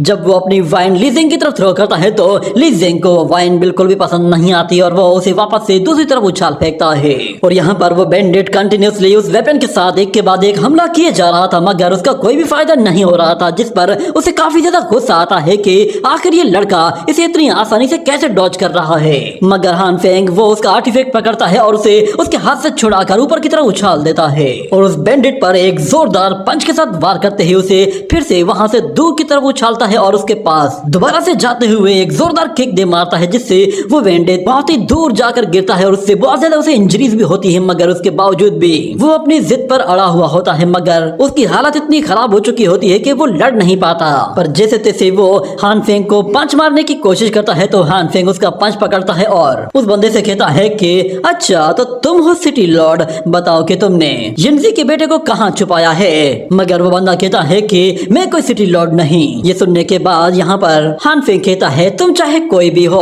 मुझे इससे कोई फर्क नहीं पड़ता। ये कहते ही वो उसका हाथ नीचे झटक कर उसे ऊपर उठा लेता है और उसके साथ उसे फिर से एक जोरदार अटैक के साथ उसे वहां से पीछे की तरफ धकेल देता है तो उस बंदे का वो ट्रेजर उसके हाथ से निकलकर सीधा ऊपर एक छत पर जा गिरता है, जिससे वो दोनों ही उस ट्रेजर के पीछे भागते हैं और हान फेंग कहता है कि उस ट्रेजर को छोड़ दो वरना मारे जाओगे। मगर वो बंदा जैसे ही उस ट्रेजर को छूने वाला होता है तो यहाँ पर हान फेंग वो वाइन का एक जार सीधा एक जलती हुई लैंप की तरफ थ्रो करता है और वो दोनों ही जैसे एक दूसरे के कांटेक्ट में आते हैं तो वहां पर एक जोरदार धमाका होता है, जिससे वो बैंडिट वहां से काफी दूर जा गिरता है और वो ट्रेजर बहुत ही आसानी से लुढ़कते हुए सीधा हान फेंग के करीब आता है तो हान फेंग उसे अपनी एनर्जी से खींच लेता है और फिर वो ली ज़ेंग से कहता है देखो मैंने फिर से तुम्हें बचा लिया। मगर ली ज़ेंग कहता है कि मुझे बताओ कि तुम उस कारवान से कैसे निकल आए। तो हान फेंग कहता है अगर मैं कहीं जाना चाहूँ तो कोई मुझे रोक नहीं सकता। ये कहने की ही देर थी कि अचानक ली ज़ेंग को फील होता है कि जैसे वहां पर कोई आने वाला है। वो फौरन कहता है कि पीछे देखो। इतने में हम लोगों को दिखाया जाता है कि वहां पर उसी गली के अंदर एक पोर्टल ओपन हो जाता है और उस पोर्टल से एक बंदा बाहर निकल आता है और हमें बताया जाता है कि वो बंदा उस बैंडिट का यंग मास्टर है, उसका नाम ज़ाल लुओ है। उसे देखकर वो दोनों ही हीरोज बिल्कुल हैरान थे क्योंकि वो बंदा 5th लेवल का वॉरियर था जो कि अभी अभी यहाँ पर आया था और उसे वहां पर देखकर वो बैंडिट बिल्कुल कांपना शुरू कर देता है और अपने यंग मास्टर से कहता है कि प्लीज मुझे माफ कर दीजिए, मैं बिल्कुल बेकार और निकम्मा हूँ, मुझसे बहुत बड़ी गलती हो गई है। तो उसका मास्टर कहता है कि कोई बात नहीं। ये कहते ही वो उसका सर अपने हाथ से पकड़कर मरोड़ देता है, जिससे वो बैंडिट वहीं पर ही खत्म हो जाता है और उन दोनों लड़कों को ये देखकर काफी हैरानी होती है कि इसने इतनी आसानी से इस बैंडिट को मार दिया। मगर वो बंदा फौरन से अपनी स्पेस श्रिंकिंग टेक्निक को यूज करते हुए उस ट्रेजर को हान फेंग के हाथ से खींचकर अपने पास ले आता है। ये देखते ही हान फेंग सरप्राइज हो जाता है कि आखिर ये स्पेस श्रिंक टेक्निक कैसे यूज कर रहा है। मगर वो उससे अपना ट्रेजर वापस लेना चाहता था तो इसीलिए वो फौरन से उसकी तरफ आगे बढ़ता है और उसे पंच मारने की कोशिश करता है। मगर वो बंदा एक स्पेस रिफ्ट क्रिएट करके हान फेंग को टेलीपोर्ट करके वापस पीछे भेज देता है और कहता है कि तुम्हें क्या लगा था कि तुम मुझसे ये ट्रेजर इतनी आसानी से छीन लोगे। ये कहते हुए वो उस पोर्टल के अंदर चला जाता है और दूसरी तरफ हम लोगों को दिखाया जाता है कि मास्टर यिनज़ी वो सिटी लॉर्ड के सामने बैठा हुआ होता है और सिटी लॉर्ड उससे कह रहा था कि आधी रात होने वाली है, मुझे वो ट्रेजर तुमने अभी तक नहीं दिखाया। मगर सिटी लॉर्ड वो काफी चालाकी से काम ले रहा था, मगर यिनजी कहता है कि तुमने अभी तक मुझे मेरा बेटा नहीं दिखाया, उसे मेरे सामने लेकर आओ, मैं उसे देखना चाहता हूँ, उसके बाद मैं तुम्हें ट्रेजर दूंगा। तो सिटी लॉर्ड कहता है आखिर इतनी भी क्या जल्दी है, वो तुम्हारे सामने आ जाएगा। मगर यिनजी कहता है कि मैंने तुम्हें कहा है कि तुम्हें तुम्हारा ट्रेजर मिल जाएगा, मगर मुझे पहले मेरा बेटा दिखाओ। अगर तुमने उसके साथ कुछ कर दिया है तो यकीन जानो कि मैं अपनी सनसेट टेक्निक को यूज करते ही तुम्हारे इस पूरे के पूरे महल को ही आग लगा दूंगा। ये बात सुनते ही वो सिटी लॉर्ड बिल्कुल सीरियस हो जाता है और उस लड़की को वहां से जाने को कहता है, जिसके बाद जैसे ही वो ताली बजाता है तो हम लोग देखते हैं कि उसके ऊपर एक बड़ा सा रिंग अपीयर होता है और उसके साथ यिनजी का बेटा भी उस जगह बंधा हुआ होता है। ये देखते ही उसकी हालत खराब हो जाती है कि उन लोगों ने उसके बेटे के साथ क्या हशर कर दिया है। और फिर वहां पर सिटी लॉर्ड यिनजी से कहता है कि तुमने तुम्हारे बेटे को देख लिया है ना, अब चलो तुम भी ईमानदारी के साथ मुझे मेरा वो ट्रेजर दिखाओ। इतना कहने के बाद यिनजी फौरन से वो योग्योंग सी ट्रेजर बाहर निकालता है और यहाँ पर हान फेंग वो ली जेंग से कह रहा होता है कि आखिर ये किस तरह का ट्रेजर है जिसे सब लोग चुराना चाहते हैं। मगर वो पीछे पलटता है तो उसे पता चलता है कि ली जेंग को चोट लगी है, जिस पर वो उससे कहता है कि तुम्हें क्या हुआ, कहीं तुम इंजर्ड तो नहीं हो। वो जैसे उसे चेक करता है तो ली जेंग उसका हाथ पीछे करने की कोशिश करता है, मगर हान फेंग उसका हाथ पकड़ लेता है और अपनी एनर्जी के जरिए उसकी पल्स को चेक करता है तो उसे पता चलता है कि उसकी कल्टीवेशन डैमेज हो चुकी है और साथ में उसे काफी इंजरीज भी हुई है। ये देखकर वो काफी सरप्राइज होता है और कहता है कि ये सब कुछ कैसे हो गया। मगर हमें बताया जाता है कि ली जेंग फिर उसे अपने बारे में सब कुछ बता देता है कि उसकी कल्टीवेशन कैसे डिस्ट्रॉय हुई है, जिस पर हान फेंग कहता है ओ अच्छा, तो इसका मतलब ये है कि तुम्हारी कल्टीवेशन मैंने डिस्ट्रॉय की है, पर यकीन जानो कि मुझे लगा कि शायद तुम वहां पर मर रहे हो, इसीलिए मैंने तुम्हें बचाने की कोशिश की थी, पर क्योंकि ये सब कुछ अब मेरी वजह से हुआ है तो फिर इसकी भरपाई मैं खुद करूंगा। मगर ली जेंग कहता है कि बहुत जल्द एक डिजास्टर यहाँ पर आने वाला है और उसके साथ मुझे उस ट्रेजर को यूज करके सब लोगों को बचाना था, मगर बदकिस्मती से मेरी कल्टीवेशन अब इनकम्प्लीट है और ऊपर से वो ट्रेजर भी मेरे पास नहीं है। मगर हान फेंग कहता है तुम परेशान मत हो, क्योंकि ये सब कुछ मेरी वजह से हुआ है तो मैं तुम्हारी हेल्प जरूर करूंगा, हम लोग वो ट्रेजर दोबारा हासिल कर लेंगे। पर ली जेंग कहता है हम लोग कुछ देर पहले जिस नए बंदे से मिले थे वो फिफ्थ रियल आर्म का वॉरियर है, अगर हम दोनों एक साथ मिलकर भी उसके साथ फाइट करें तो भी हमारे जीतने के चांसेस सिर्फ 30% होंगे। मगर हान फेंग कहता है कि लगता है तुम मेरी कुछ ज्यादा परवाह करने लगे हो। मगर ली जेंग उसे अपना दोस्त बिल्कुल भी एक्सेप्ट नहीं कर रहा था, क्योंकि उसे पता ही नहीं था कि फ्रेंडशिप होती क्या है। मगर हान फेंग उसके पास जाकर बैठ जाता है और कहता है कि तुम बेफिक्र हो जाओ, जब भी मौका मिलेगा मैं तुम्हें प्रोटेक्ट करने की पूरी कोशिश करूंगा, बस यूँ समझ लो कि हम दोनों दोस्त हैं और मैं अपनी दोस्ती की खातिर इतना जरूर करूंगा। ये बात ली जेंग को हैरान कर देती है कि दोस्त वो क्या होता है। ये बात सुनते ही हान फेंग कहता है कि क्या इसे दोस्ती के बारे में नहीं मालूम। वो उसे बताता है कि दोस्त वो होता है जो कि हमेशा अपने दोस्त के साथ कदम से कदम मिलाकर चलता है और वो हर आने वाली मुश्किल से लड़ने के लिए खुद पहले अपने दोस्त को बचाता है और उन मुश्किलों का सामना खुद करता है, और जब भी तुम्हें अपने दोस्त की जरूरत पड़ती है उस वक्त वो हमेशा तुम्हारे साथ रहता है। ये बात सुनते ही ली जेंग कहता है कि एक दोस्त जो कि कदम से कदम मिलाकर चलता है, अच्छा तो दोस्त उसे कहते हैं। मगर हान फेंग उसे अपनी वाइन देते हुए कहता है कि दोस्त कभी भी अपनी जान की परवाह नहीं करते। ये कहने के बाद थोड़ी देर के लिए ली जेंग चुप हो जाता है और हान फेंग कहता है कि क्या तुम कुछ कहना चाहते हो। तो ली जेंग उसे कुछ भी नहीं कहता और कहता है कि मेरा नाम ली जेंग है, बस यही बताते हुए वो उसे फिर से इग्नोर करना शुरू कर देता है। ये देखकर हान फेंग समझ जाता है कि ये लड़का अब उसे पसंद करने लगा है। मगर ली जेंग कहता है कि हमें अब यहाँ से अलग अलग हो जाना चाहिए, पता नहीं अब हमारे लिए कितने खतरे और आने वाले हैं। मगर हान फेंग कहता है उसकी जरूरत नहीं है, अब यिनजी वो हम लोगों को मारने वाला नहीं है, क्योंकि मैंने पहले ही देख लिया था कि उसने योग्योंग सी ट्रेजर चेंज कर लिया था। जब मैं उस कारवान से निकलकर भाग रहा था तो मैंने खुद अपनी आंखों से देखा था कि उसने एक नकली ट्रेजर के साथ असली वाले को बदल दिया था। ली जेंग वो हान फेंग से कह रहा होता है कि आखिर सिटी लॉर्ड को और बाकी लोगों को भी यही योग्योंग ट्रेजर क्यों चाहिए, क्या उन लोगों को भी ये बात पता चल गई है कि नेचुरल डिजास्टर यहाँ पे आने वाला है। तो हान फेंग कहता है कि लगता है तुम्हारे सेक्ट के अलावा भी बहुत सारे लोग हैं जिनको इसके बारे में मालूम है। मगर ली जेंग कहता है ये पॉसिबल कैसे हो सकता है, हमारे सेक्ट के सिर्फ टॉप लेवल के लोगों को ही ये बात मालूम है। मगर हान फेंग कहता है लगता है तुम्हारा सेक्ट वो अकेला ऐसा नहीं है कि जो नेचुरल डिजास्टर पर नजर रखता है। मगर तुमने एक बात बताई नहीं है, तुम बताओ तो सही कि आखिर वो ट्रेजर नेचुरल डिजास्टर से सब लोगों को कैसे बचा सकता है। इतने में अचानक पीछे से एक ड्रंक मैन उनकी तरफ आते हुए कहता है कि वो सी क्योंग ट्रेजर एक इन्फिनिटी ट्रेजर है, उसके अंदर इन्फिनिटी स्पेस मौजूद है जिसके अंदर सब लोग छुप सकते हैं। यही वजह है कि सब लोग डिजास्टर के टाइम पर उसके अंदर छुपना चाहते हैं। मैं भी उसके अंदर जाकर छुपना चाहता हूँ, मुझे भी वो ट्रेजर चाहिए। ये बात सुनते ही हान फेंग कहता है कि उस ट्रेजर के अंदर छुपना आखिर इसका क्या मतलब है, ये बंदा इस ट्रेजर के बारे में कैसे जानता है। जिसके बाद अगले सीन में हमें दोबारा से यू क्योंग कारवान के एल्डर्स को दिखाया जाता है। वो लोग कहते हैं कि हमारा एम्परर वो काफी देर से इस पैलेस के अंदर गया है, उम्मीद है कि उसके साथ कुछ गलत नहीं होगा। मगर दूसरा एल्डर कहता है कि एम्परर ने खुद हमें बताया था कि अगर उनके साथ कुछ भी गलत होता है तो उन्हें फौरन से अलर्ट मिल जाएगा। और हम लोग दोबारा से सिटी लॉर्ड को देखते हैं, वो एल्डर यिनजी से कह रहा होता है कि क्यों ना हम लोग एक डील कर लें, तुम वो ट्रेजर मुझे दे दो और बदले में अपने बेटे को ले जाओ। ये सुनते ही एल्डर यिनजी के पास कोई भी ऑप्शन नहीं रहता, वो फौरन से सी क्योंग ट्रेजर निकाल कर उसके सामने रख देता है। तो दूसरी तरफ उसके बेटे की हथकड़ियां खोली जाती है तो वो फौरन से नीचे आ गिरता है, जिस पर एल्डर यिनजी फौरन से उसकी तरफ जाने लगता है। मगर उसका बेटा खुद ही खड़ा होकर उसकी तरफ आता है और वो उस ट्रेजर को इग्नोर करके सीधा अपने फादर की तरफ चला जाता है। और दूसरी तरफ वो यू क्योंग सी ट्रेजर उस सिटी लॉर्ड को बहुत ही आसानी से मिल गया था। मगर यहाँ पर एल्डर यिनजी वो अपने बेटे से कुछ बात करने की कोशिश करता है तो उसका बेटा फौरन से एक नाइफ निकालकर अपने ही बाप को मारने वाला था। मगर एल्डर यिनजी उसे पहचान जाता है कि ये उसका बेटा नहीं है। वो फौरन से उस लड़के को उसे गले से पकड़कर ऊपर उठा लेता है और कहता है कि आखिर ये क्या मजाक है। इतना कहने के साथ हमें दिखाया जाता है कि उस लड़के का असली रूप जब सामने आता है तो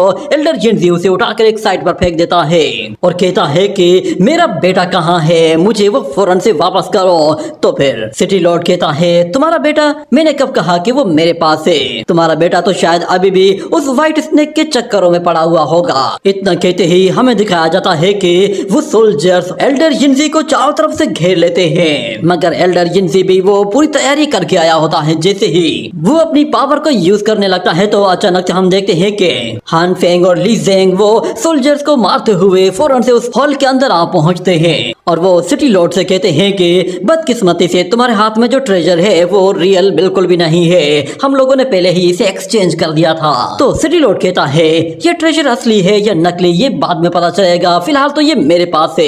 ये कहने के बाद वो फौरन से अपने पीछे मौजूद एक सीक्रेट डोर ओपन करता है और उसके अंदर चला जाता है। और यहाँ पर वो लोग जैसे उसकी तरफ आगे बढ़ते हैं तो वो लोग उस तक पहुंच पाते इससे पहले ही वो दरवाजा बंद हो जाता है। और पीछे खड़े हुए सोल्जर्स कहते हैं कि मास्टर आपका बेटा यहाँ पर मौजूद है, ली जेंग और मास्टर हान फेंग ने इसे पहले ही ढूंढ लिया था। तो लिनफू को वहाँ पर देखकर उसका फादर उसकी तरफ आगे बढ़ता है और हमें पता चलता है कि हम लोगों ने जो मार्केट में एक ड्रंक मैन देखा था वही असल में एल्डर यिनजी का बेटा था। और एल्डर यिनजी उसे 10 साल के बाद देख रहा था। उसका बेटा काफी बड़ा हो चुका था और उसमें काफी चेंजेस आ गई थी, मगर उसका बेटा वो अपने बाप को पसंद नहीं करता, इसीलिए वो उससे मुंह मोड़कर पीछे हटता है। तो अचानक वो किसी चीज से टकरा जाता है और बेहोश हो जाता है। और फिर हम लोग अगले सीन में देखते हैं कि लिंगफू वो एक जगह बेहोशी की हालत में पड़ा हुआ होता है और उसका फादर वो उससे बात करना चाहता था, मगर वो उसकी कंडीशन देखकर उसे फिलहाल आराम करने देता है। जिसके बाद वो हान फेंग और ली जेंग से कहता है कि मेरे बेटे को रेस्क्यू करने के लिए तुम्हारा बहुत बहुत शुक्रिया। नेचुरल डिजास्टर वो किसी भी टाइम पर अपीयर हो सकता है, इसीलिए हम लोग तुम्हारी मदद करने के लिए पूरी तरह से तैयार हैं। तो ली जेंग कहता है कि फिलहाल तो आप लोग उस ट्रेजर की खैर मनाएं क्योंकि वो इस वक्त उस सिटी लॉर्ड के हाथ में है। मगर यहाँ पर रिंगजी कहता है कि तुम लोगों को टेंशन लेने की कोई जरूरत नहीं, हमारे जितने भी ट्रेजर्स हैं उन सब के अंदर अपनी एक स्पिरिट होती है, इसीलिए हम लोग उन ट्रेजर्स को बहुत ही आसानी से सेंस कर सकते हैं कि वो कहाँ है। और जहाँ तक बात उस सी क्योंग ट्रेजर की है तो वो मेरे बेटे के कंट्रोल में है। तो ली जेंग कहता है कि फिलहाल तो इसकी सिचुएशन देखकर लग रहा है कि शायद ये उस ट्रेजर को कंट्रोल नहीं कर सकता। तो उसका फादर बताता बताता है कि मेरे बेटे के साथ ऐसा पहले नहीं था, मेरा बेटा पहले ऐसे नहीं था, इसके साथ एक इंसिडेंट हुआ है। इतने में हमें फिर 10 साल पहले का सीन दिखाया जाता है जब एल्डर यिनजी के किंगडम पर नेचुरल डिजास्टर आया था। तो उस डिजास्टर में एल्डर यिनजी की वाइफ मारी गई थी, जिसकी वजह से उसका बेटा वो अपनी मदर को अपनी बाहों में लेकर रो रहा होता है और वो अपने फादर को वहां पर देखता है तो कहता है कि फादर मुझे माफ कर दीजिए। उसकी वाइफ मर चुकी थी और वहां पे मौजूद सिक्योंग ट्रेजर जब नीचे गिरता है तो उसके अंदर से वो स्नेक स्पिरिट बाहर निकल आती है। एल्डर यिनजी वो उस स्पिरिट से कहता है कि मैंने तुम्हें कहा भी था कि मेरी वाइफ और मेरे बेटे को लेकर उस युक्योंग सी ट्रेजर के अंदर चले जाना, आखिर तुमने ऐसा क्यों किया? मैंने अपनी पूरी की पूरी फैमिली को तुम्हारे हवाले किया हुआ था कि तुम उन लोगों की प्रोटेक्शन कर सकती हो। तुम इन लोगों को प्रोटेक्ट करने के बजाय मेरे बेटे को लेकर कहीं आवारागर्दी कर रही थी। ये कहने के बाद वो अपनी सनसेट बॉ बाहर निकालता है और उसके जरिए उस लड़की को मारने वाला था, मगर उसका बेटा कहता है कि फादर इसे मैं खुद मारूंगा। ये कहने के बाद वो स्नेक गर्ल कहती है कि प्लीज मेरी बात को समझो, मगर लिनफू उसकी कोई बात सुनने वाला नहीं था। वो फौरन से अपनी मून बहू बाहर निकालता है जो कि उसके फादर की ही तरह की एक लेजेंडरी कमान होती है और वो जैसे ही एरो रिलीज करने वाला होता है तो अचानक वो उस वायर को इतना खींचता है कि वो बाव उस एरो के साथ टूट जाती है और लिनफू कहता है कि चले जाओ यहाँ से। ये सुनकर वो लड़की भी हैरान हो जाती है, मगर लिनफू कहता है इस वक्त मैं अपने माइंड को कंट्रोल नहीं कर सकता, इसलिए यहाँ से दफा हो जाओ। ये कहने के बाद वो लड़की फौरन से वहाँ से भाग जाती है और एल्डर यिनजी वो अपनी वाइफ को आकर उठाता है और फिर अपने बेटे से कहता है कि मुझे तुमसे ये उम्मीद नहीं थी, मैंने तुम पर भरोसा करके बहुत बड़ी गलती कर दी। ये कहकर वो वहाँ से चला जाता है और लिनफू वो अपने बाप का भरोसा भी तोड़ देता है, साथ में अपनी माँ को भी खो देता है और उसके साथ साथ वो स्नेक स्पिरिट भी उसके पास अब नहीं थी। वो पूरी तरह से खाली हो चुका था और उसके पास जीने का कोई मकसद ही नहीं बचा था। और हम लोग दोबारा से प्रेजेंट सीन में आते हैं जहाँ पर एल्डर यिनजी वो उन दोनों ही वॉरियर्स को बता रहा होता है कि मैं अब अपने पास्ट को भूल चुका हूँ और मेरी बीमारी भी काफी हद तक ठीक हो चुकी है। ये सुनकर हान फिंग कहता है कि अच्छा तो इसका मतलब ये है कि आपका बेटा एक स्नेक के जाल में फंसकर उसका दीवाना बन गया था। तो एल्डर यिनजी कहता है कि उसने क्या गलत किया है और क्या सही, अब इसका कोई फायदा नहीं, क्योंकि वो नेचुरल डिजास्टर कल रात को यहाँ पर आ सकता है। इसीलिए मैं चाहता हूँ कि आप अपने बेटे को जल्द से जल्द मना लें कि वो उस ट्रेजर को ढूंढने के लिए कुछ न कुछ करे, वरना यहाँ पे सब कुछ तहस नहस हो जाएगा और कुछ भी बचाने के लिए बाकी नहीं रहेगा। मगर एल्डर यिनजी जब पीछे मुड़कर देखता है तो उसका बेटा वहाँ पर नहीं होता। हम लोग देखते हैं कि उसका बेटा वाइन पीते हुए फिर से घर से काफी दूर निकल आया था। जब वो एक जगह आकर बैठ जाता है तो वो कहता है कि आखिर मैं पास्ट को इतनी आसानी से कैसे भूल जाऊं, और ऊपर से वो लड़की मेरे दिमाग से निकलते ही नहीं, मगर साथ में उसे वो थंडर ट्राइबुलेशन भी याद आ रही होती है जिसकी वजह से उसकी मदर हर्ट हुई थी। ये याद आने के बाद वो अपने ही बारे में कहता है कि मैं बिल्कुल यूजलेस हूँ, मगर हान फेंग और ली जेंग उसे ढूंढ लेते हैं और वो कहते हैं कि और ली जेंग उससे कहता है कि तुम वाकई में बिल्कुल बेकार और निकम्मे हो। एक तरफ नेचुरल डिजास्टर वो पूरे शहर को जलाने वाला है और ऊपर से तुम यहाँ पर बैठकर रो रहे हो। तो वो लड़का उन लोगों से कहता है तुम्हें कैसे पता चला कि मैं यहाँ पे हूँ? तो हान फेंग कहता है मेरा ये दोस्त है ना, इसकी नाक कुत्ते से भी ज्यादा तेज है, तुम कहीं भी चले जाओ ये तुम्हें सूंघते हुए ढूंढ ही लेगा। मगर ली जेंग उससे कहता है कि एक मर्तबा वो नेचुरल डिजास्टर अपीयर हो गया तो फिर ये जगह पूरी तरह से हेल बन जाएगी और फिर यहाँ पे कोई भी चीज सरवाइव नहीं कर पाएगी। सिर्फ तुम ही अकेले ऐसे बंदे हो जो कि इस नेचुरल डिजास्टर को रोक सकते हो। मगर वो लड़का कहता है मैं अब उस ट्रेजर को सेंस नहीं कर सकता, इसलिए मुझसे कोई भी उम्मीद मत लगाओ। ये कहने की ही देर थी कि यहाँ पर ली जेंग वो उसकी सेंसिंग पावर को चेक करने की कोशिश करता है और हम देखते हैं कि जैसे वो उसकी पल्स को चेक कर रहा होता है तो उसकी एनर्जी वो उसके हार्ट पर जाकर एक जगह रुक जाती है और उसे पता चल जाता है कि इसका हार्ट पूरी तरह से टूटा हुआ है, इसीलिए ये अपने हार्ट के जरिए अपने उस ट्रेजर को कनेक्ट नहीं कर सकता। ये सब कुछ सिर्फ और सिर्फ इमोशनल डैमेज की वजह से हुआ है। पर यहाँ पर ली जेंग के पास उसे ठीक करने का एक सीक्रेट मेथड अभी भी मौजूद होता है और वो उसे ठीक करने के लिए अपनी एक सीक्रेट टाई ची टेक्निक को यूज करता है, जिसके जरिए वो पहले तो उस लड़के को पूरी तरह से हाथ और पैर से पकड़कर एक जगह ऊपर लटका देता है और अपनी टाई ची एनर्जी उसकी बॉडी के अंदर ट्रांसफर करना शुरू कर देता है, जिससे उस लड़के को थोड़ी बहुत तकलीफ महसूस होती है, मगर वो कुछ भी नहीं करता क्योंकि वो पहले ही एक जिंदा लाश की तरह बना हुआ था और उसे अपनी जान की अब कोई भी परवाह नहीं थी। जब उसे तकलीफ होने लगती है तो वो थोड़ा बहुत चिल्लाता है। ये देखकर हान फेंग वो ली जेंग से कहता है कि तुम आखिर कर क्या रहे हो, क्या तुम इसे मारना चाहते हो? तो ली जेंग कहता है कि इस अकेले बंदे की जिंदगी बाकी लोगों से ज्यादा इम्पोर्टेंट नहीं है। मैं यहाँ पर कॉमन लोगों के बारे में सोच रहा हूँ। अगर उन लोगों को बचाने के चक्कर में ये मारा भी गया तो भी मुझे कोई अफसोस नहीं होगा।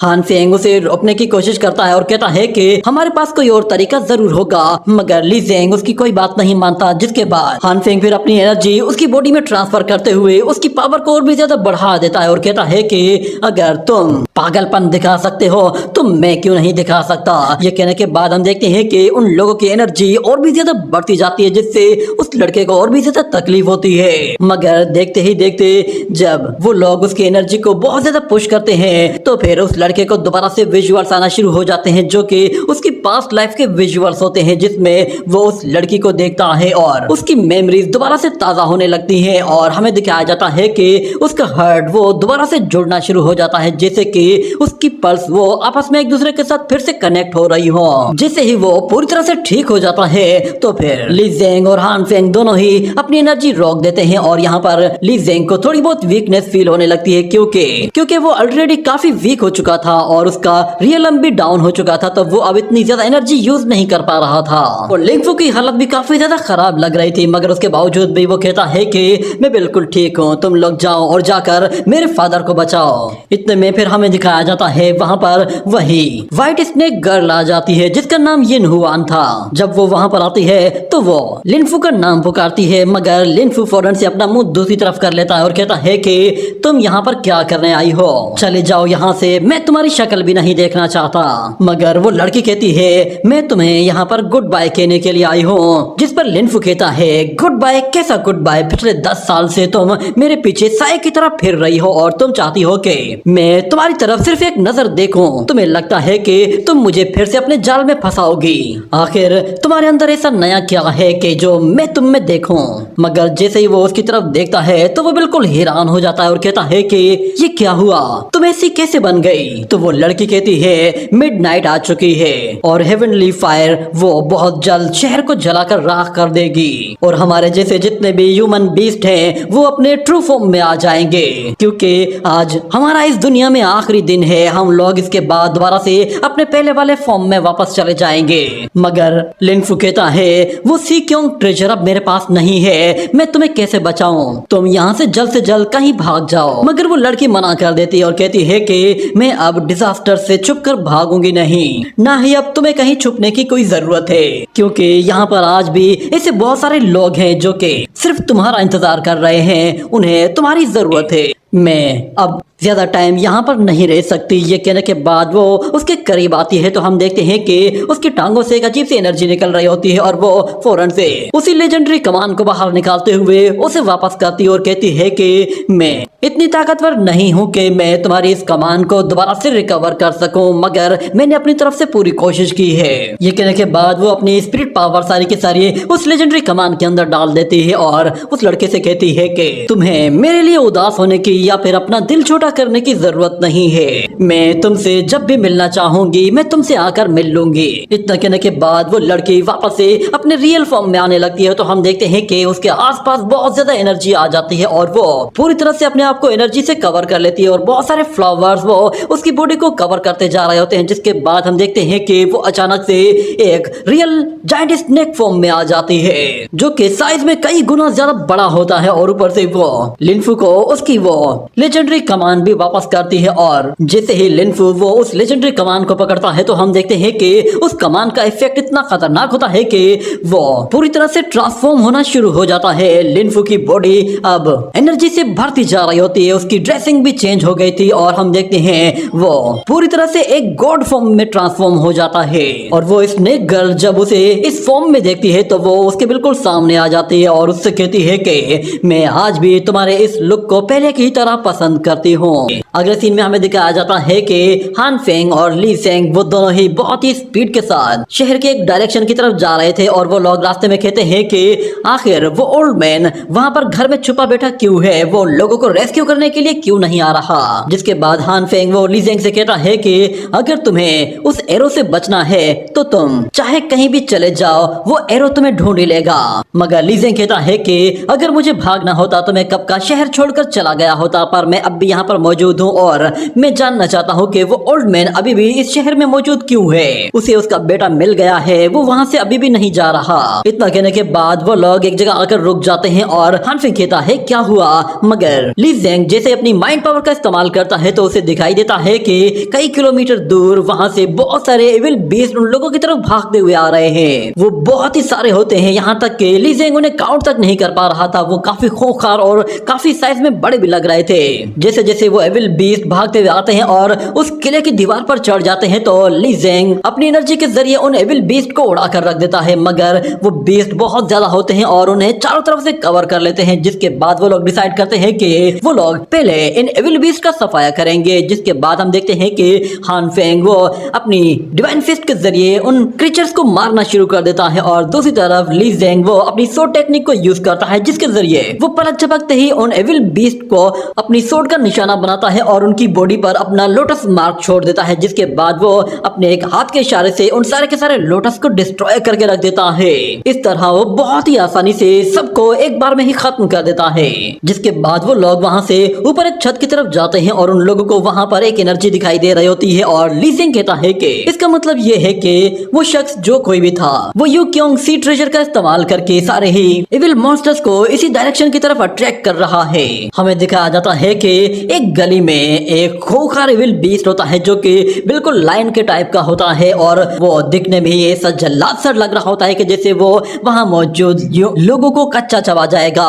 उसे देखते ही लोग यहाँ वहाँ भाग रहे होते हैं और हर तरफ थरथली मची हुई होती है। और हान फेंग कहता है कि मैं लोगों को बचाने के लिए जा रहा हूँ, तुम जाओ और यू क्योंग सी ट्रेजर को तलाश करो। इतना कहने के बाद हान फेंग वो फौरन से नीचे की तरफ कूद जाता है और हमें दिखाया जाता है कि वो लायन मॉन्स्टर जब वहाँ पे मौजूद एक छोटी सी बच्ची को देखता है तो वो उस पर टूट पड़ता है और उसे मारने ही वाला होता है कि इतने में अचानक उसका हमला एक जगह रुक सा जाता है। वहाँ पर अचानक हान फेंग ने आकर उसके अटैक को रोक लिया था। हान फेंग इतना ताकतवर होता है कि वो उस इविल बीस्ट के दोनों हाथों को होल्ड किए हुए होता है और जैसे ही वो अपनी लात से उस इविल बीस्ट को हवा में ऊपर उठाता है तो वो बिल्कुल गोल घूमकर फिर एक जोरदार पंच दे मारता है, जिससे वो उस एविल बीस्ट को बहुत ही बुरी तरह से जख्मी कर देता है और उस छोटी सी बच्ची के पास आता है और उससे कहता है तुम्हें डरने की कोई जरूरत नहीं। वो उसकी ही एक छोटी सी पंखुड़ी लेकर उसे हवा में ऊपर उड़ाता है और हमें दिखाया जाता है कि वो लड़की अपनी मदर के साथ खुशी खुशी वहाँ से चली जाती है। और यहाँ पर हान फेंग वो उन मॉन्स्टर्स की तरफ देखता है कि वो मॉन्स्टर्स उस गली में हर तरफ फैले हुए हैं। ये देखकर हान फेंग कहता है कि चलो ये तो अच्छा हुआ, तुम सारे ही लोग एक बार में ही आ रहे हो, कम से कम मुझे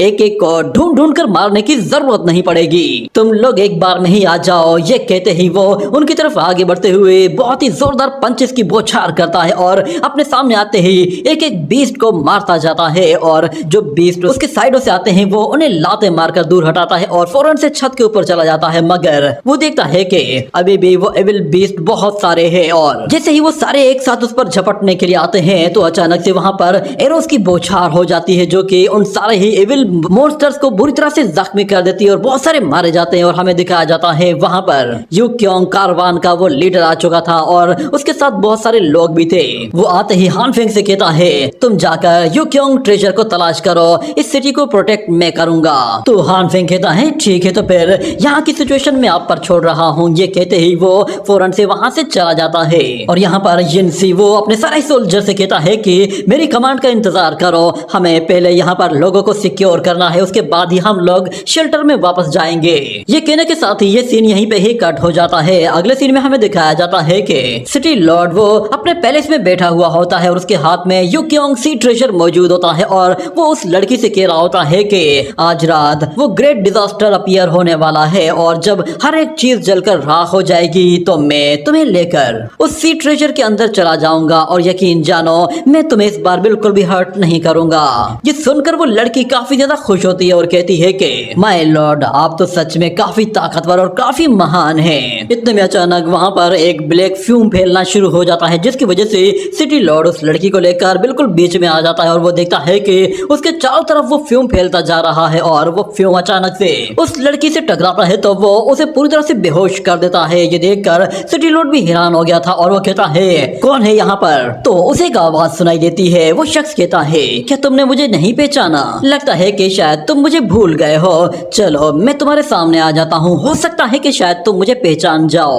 तुम्हें तो याद ही होगा कि आज से कई साल पहले तुमने मेरे फादर को यहाँ पर मारा था और जिंदा ही उसकी चमड़ी उधेड़ी थी। मैं उसका ही एक छोटा बेटा हूँ। तुमने उस वक्त मुझे मारा नहीं था, मगर मैं अब बड़ा हो चुका हूँ और मैं अपने फादर का बदला लेने के लिए आया हूँ। सिटी लॉर्ड ये देखते ही वहाँ से भागने की कोशिश करता है, मगर उसके हाथ से वो ट्रेजर गिर जाता है और उसके ऊपर एक जोरदार ग्रेविटी प्रेशर भी आ जाता है, जिससे वो उस ट्रेजर को पकड़कर उसके अंदर जाने की कोशिश करता है, मगर वो ट्रेजर नकली होता है, जिसकी वजह से वो उसके अंदर नहीं जा पाता। और वो मास्कमैन कहता है कि तुम्हारे साथ तो मुझे अपने पुराने सारे हिसाब किताब चुकते करने हैं। चलो मुझे बताओ कि हम लोग कहाँ से शुरू करें। ये कहते ही सीन कट हो जाता है और अगले सीन में हमें दिखाया जाता है कि सब लोग एक जगह जमा हुए होते हैं और उनके सामने मौजूद एक स्टेज बिल्कुल खाली पड़ा हुआ होता है और सब लोग सोच रहे होते हैं कि आखिर लोग कहाँ गए, कौन लोग यहाँ पे परफॉर्म करेंगे। मगर हमें दिखाया जाता है वहाँ पर मास्क के साथ कुछ ब्लैक स्मोक आता है और वो वहाँ पर आकर जैसे अपीयर होते हैं तो वो ह्यूमन फॉर्म में आ जाते हैं और वहाँ पर आते ही वो लोग एक रिचुअल परफॉर्म करना शुरू कर देते हैं और उसके साथ साथ वो लोग वहाँ पर एक स्टोरी भी बता रहे होते हैं, जो कि असल में उस मास्क मैन की स्टोरी होती है। और उनके साथ साथ वहाँ पर वो मास्क मैन खुद भी अपीयर होता है और जैसे ही वो नीचे आता है तो वो उन लोगों के साथ साथ वो रिचुअल परफॉर्म करना शुरू कर देता है और साथ में वो अपनी कहानी भी बयान कर रहा होता है और सब लोगों को बता रहा होता है कि किस तरह उसके फादर को मार दिया गया और उसकी जगह एक मॉन्स्टर ने ले ली। उस मॉन्स्टर ने उसके फादर की स्किन को अपना लिया, जिसके बाद वो हूबहू उसके ही जैसा देखने लगा। मगर फाइनली कई सालों के बाद उसका बेटा लौट आया है और वो अपने फादर की पोजीशन संभालने के लिए तैयार है और उसने उस डीमन को भी पकड़ लिया है। ये सुनकर सारे ही लोग हैरान हो जाते हैं कि ये लोग क्या कह रहे हैं, क्या हमारा ट्रू सिटी लॉर्ड वो मर चुका है और उसकी जगह कोई बहरूपिया है और ये लड़का जो हमारे सामने मौजूद है ये असली सिटी लॉर्ड का बेटा है। और यहाँ पर वो मास्क मैन सब लोगों से कह रहा होता है कि अब सब लोग तैयार हो जाओ क्योंकि आप लोग अपने ट्रू सिटी लॉर्ड के बेटे को यहाँ पर वेलकम करने वाले हो। इतने में वो लोग ऊपर की तरफ देखते हैं तो वहाँ पर बहुत ज्यादा क्लाउड्स आना शुरू हो जाते हैं, जिस पर वो सारे ही लोग हैरान होते हैं कि अचानक से यहाँ पर बादल क्यों आए हैं। और उन्हें ऊपर सिटी लॉर्ड भी दिखाई देता है जिसे चेन्स के साथ बांधा गया था। उन लोगों ने सिटी लॉर्ड को बिल्कुल मून के सामने बांधा हुआ होता है और वो उस मास्क मैन को जब देखता है तो वो कहता है कि मुझे फौरन से छोड़ो वरना मैं तुम्हें नहीं छोड़ूंगा। और यहाँ पर वो मास्क मैन सब लोगों को बता रहा होता है कि मैं कोई बहरूपिया नहीं हूँ, मैं तुम्हारे ट्रू सिटी लॉर्ड का बेटा हूँ और वो शख्स जो कि तुम्हें सिटी लॉर्ड नजर आ रहा है वो सिटी लॉर्ड नहीं है। इतना कहने के बाद हम देखते हैं कि वो सिटी लॉर्ड आहिस्ता आहिस्ता अपने रियल फॉर्म में आने लगता है। उसकी ह्यूमन स्किन पूरी तरह से गायब हो जाती है और वो पूरी तरह से एक एविल डीमन बन जाता है और वो अपनी चेन्स को तेजी से खींचते हुए बहुत ही तेजी से उस लड़के के करीब तक पहुंच गया था, मगर वो उस तक नहीं पहुंच पाता। वो चेन्स उसे पकड़ लेती है, मगर वो डीमन उस लड़के से कहता है कि तुम एक बार मेरे हाथों में आ जाओ, मैं तुम्हें कच्चा चबा जाऊंगा। मगर वो मास्कमैन कहता है तुम्हें क्या लगा था कि तुम बाकी डीमंस की तरह ही छुप कर रहोगे और किसी को कुछ पता नहीं चलेगा? तुम्हें लगता है कि तुम सीक्योंग ट्रेजर के अंदर छुप जाओगे और अपने साथ बाकी डीमंस को भी ले जाओगे? पर मैं तुम्हें बता दूं तुम्हारी किस्मत बहुत ही खराब है। तुम अपने आप को और अपने साथ इन बाकी सारे लोगों को मरते हुए देखोगे। मैं तुम्हें ऐसी मौत दूंगा कि तुम खुद अपनी मौत के लिए भीख मांगोगे। जिसके बाद वो फौरन से उसी सीक्योंग ट्रेजर को एक्टिवेट कर देता है। तो हम देखते हैं कि वो ट्रेजर अपने आप ही बहुत ज्यादा एनर्जी एब्जॉर्ब करना शुरू कर देता है और क्लाउड्स पूरी तरह से रेड होने लगे थे। और वो मास्क मैन सब लोगों से कहता है कि क्या तुम लोग जानते हो कि मॉन्स्टर्स वो इस सिटी पर हमला क्यों कर रहे हैं? ऐसा सिर्फ इसलिए है क्योंकि वो सारे ही मॉन्स्टर्स इस सीक्योंग ट्रेजर को सेंस कर पा रहे हैं। उन्हें पता है कि यहाँ पे सबसे ज्यादा सिक्योर जगह अगर कहीं है तो वो इस सीक्योंग ट्रेजर के अंदर है और यही सेफ एटमॉस्फेयर उन लोगों को अपनी तरफ अट्रैक्ट कर रहा है। जिसके बाद वो सिटी लॉर्ड की तरफ पलट कर देखता है और कहता है कि आज मैं तुम्हें और इन सारे के सारे लोगों को मरने के लिए यहाँ पर छोड़ दूंगा, क्योंकि सिर्फ तुम अकेले ही नहीं हो बल्कि यहाँ मौजूद हर एक शख्स ने मेरे फादर के साथ गद्दारी की है। ये कहते ही वो उस सीक्योंग ट्रेजर के अंदर अपने डिमोनिक पावर को एब्जॉर्ब किए जा रहा होता है और वो फ्यूम बहुत ही तेजी से उसके अंदर जाता जा रहा था। और वो मास्क मैन हंसते हुए कहता है कि फाइनली वो दिन आ गया है। अब शोहुआ सिटी में हर तरफ खून की नदियां बहने लगेंगी। मुझे तो ऐसा लगने लगा है कि जैसे ये जगह अब जमीन पर ही एक पैराडाइज बन जाएगी।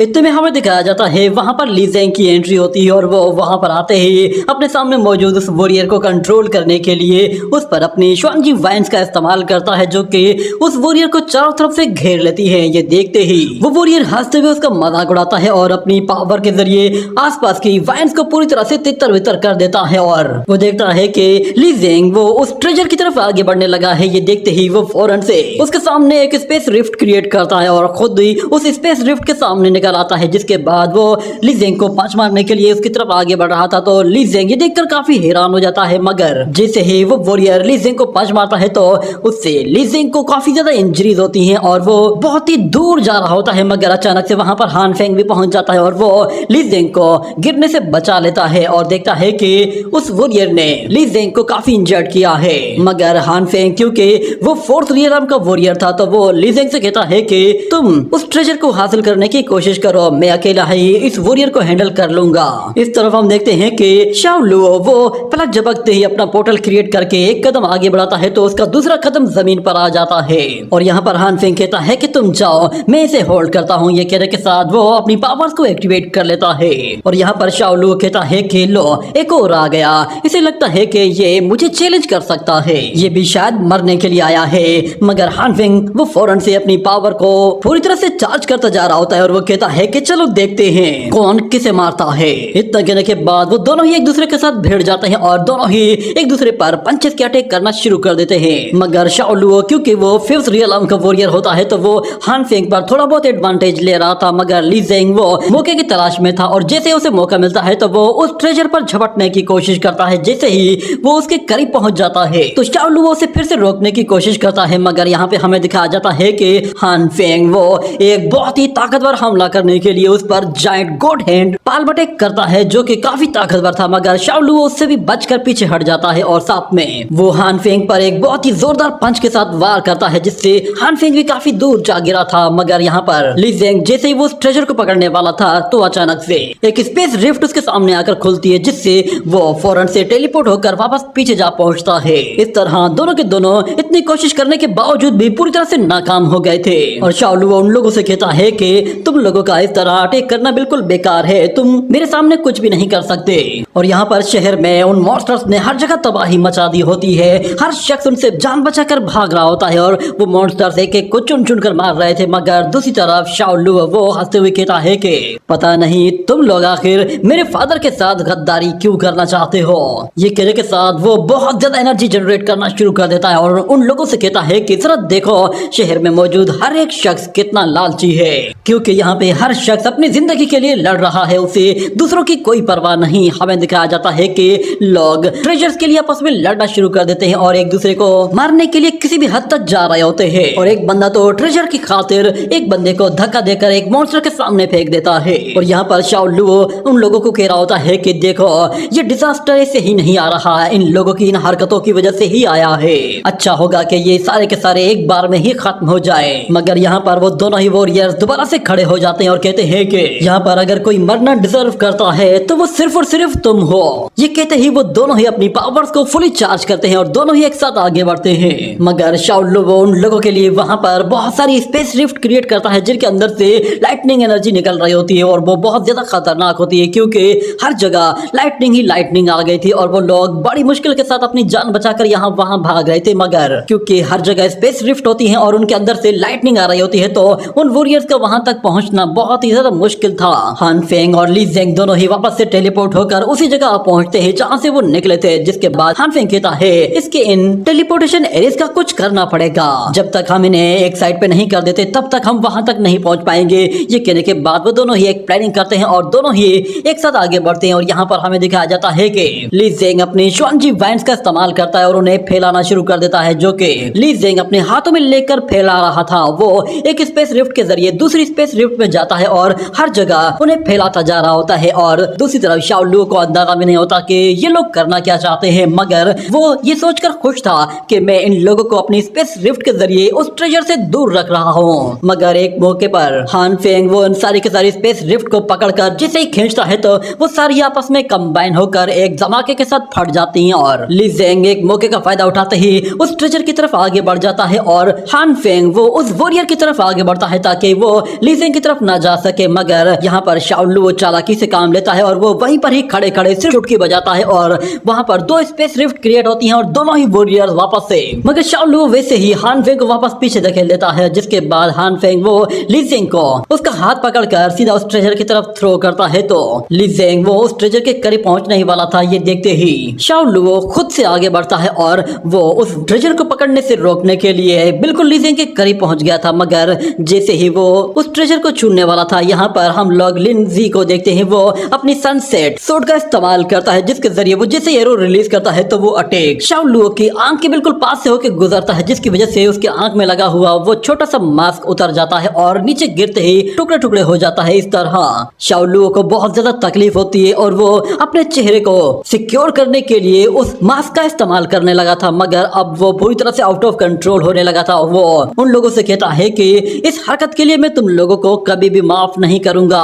यहाँ पर ली ज़ेंग जैसे ही वो उस ट्रेजर को पकड़ने वाला था, अचानक से हम देखते हैं कि उसके सामने शाओ लुओ एक बहुत ही बड़ा फेस अपीयर कर देता है जो कि एक डिमोनिक फेस होता है और वो उस ट्रेजर के साथ साथ ली ज़ेंग को अपनी तरफ खींचने लगा था। जिसके बाद हान फेंग उसे बचाने के लिए उसकी तरफ आगे बढ़ता है, मगर इससे पहले ही वो ट्रेजर उन लोगों को अपने अंदर खींच लेता है और उसी के साथ ही ये एपिसोड भी यहीं पर ही एंड हो जाता है।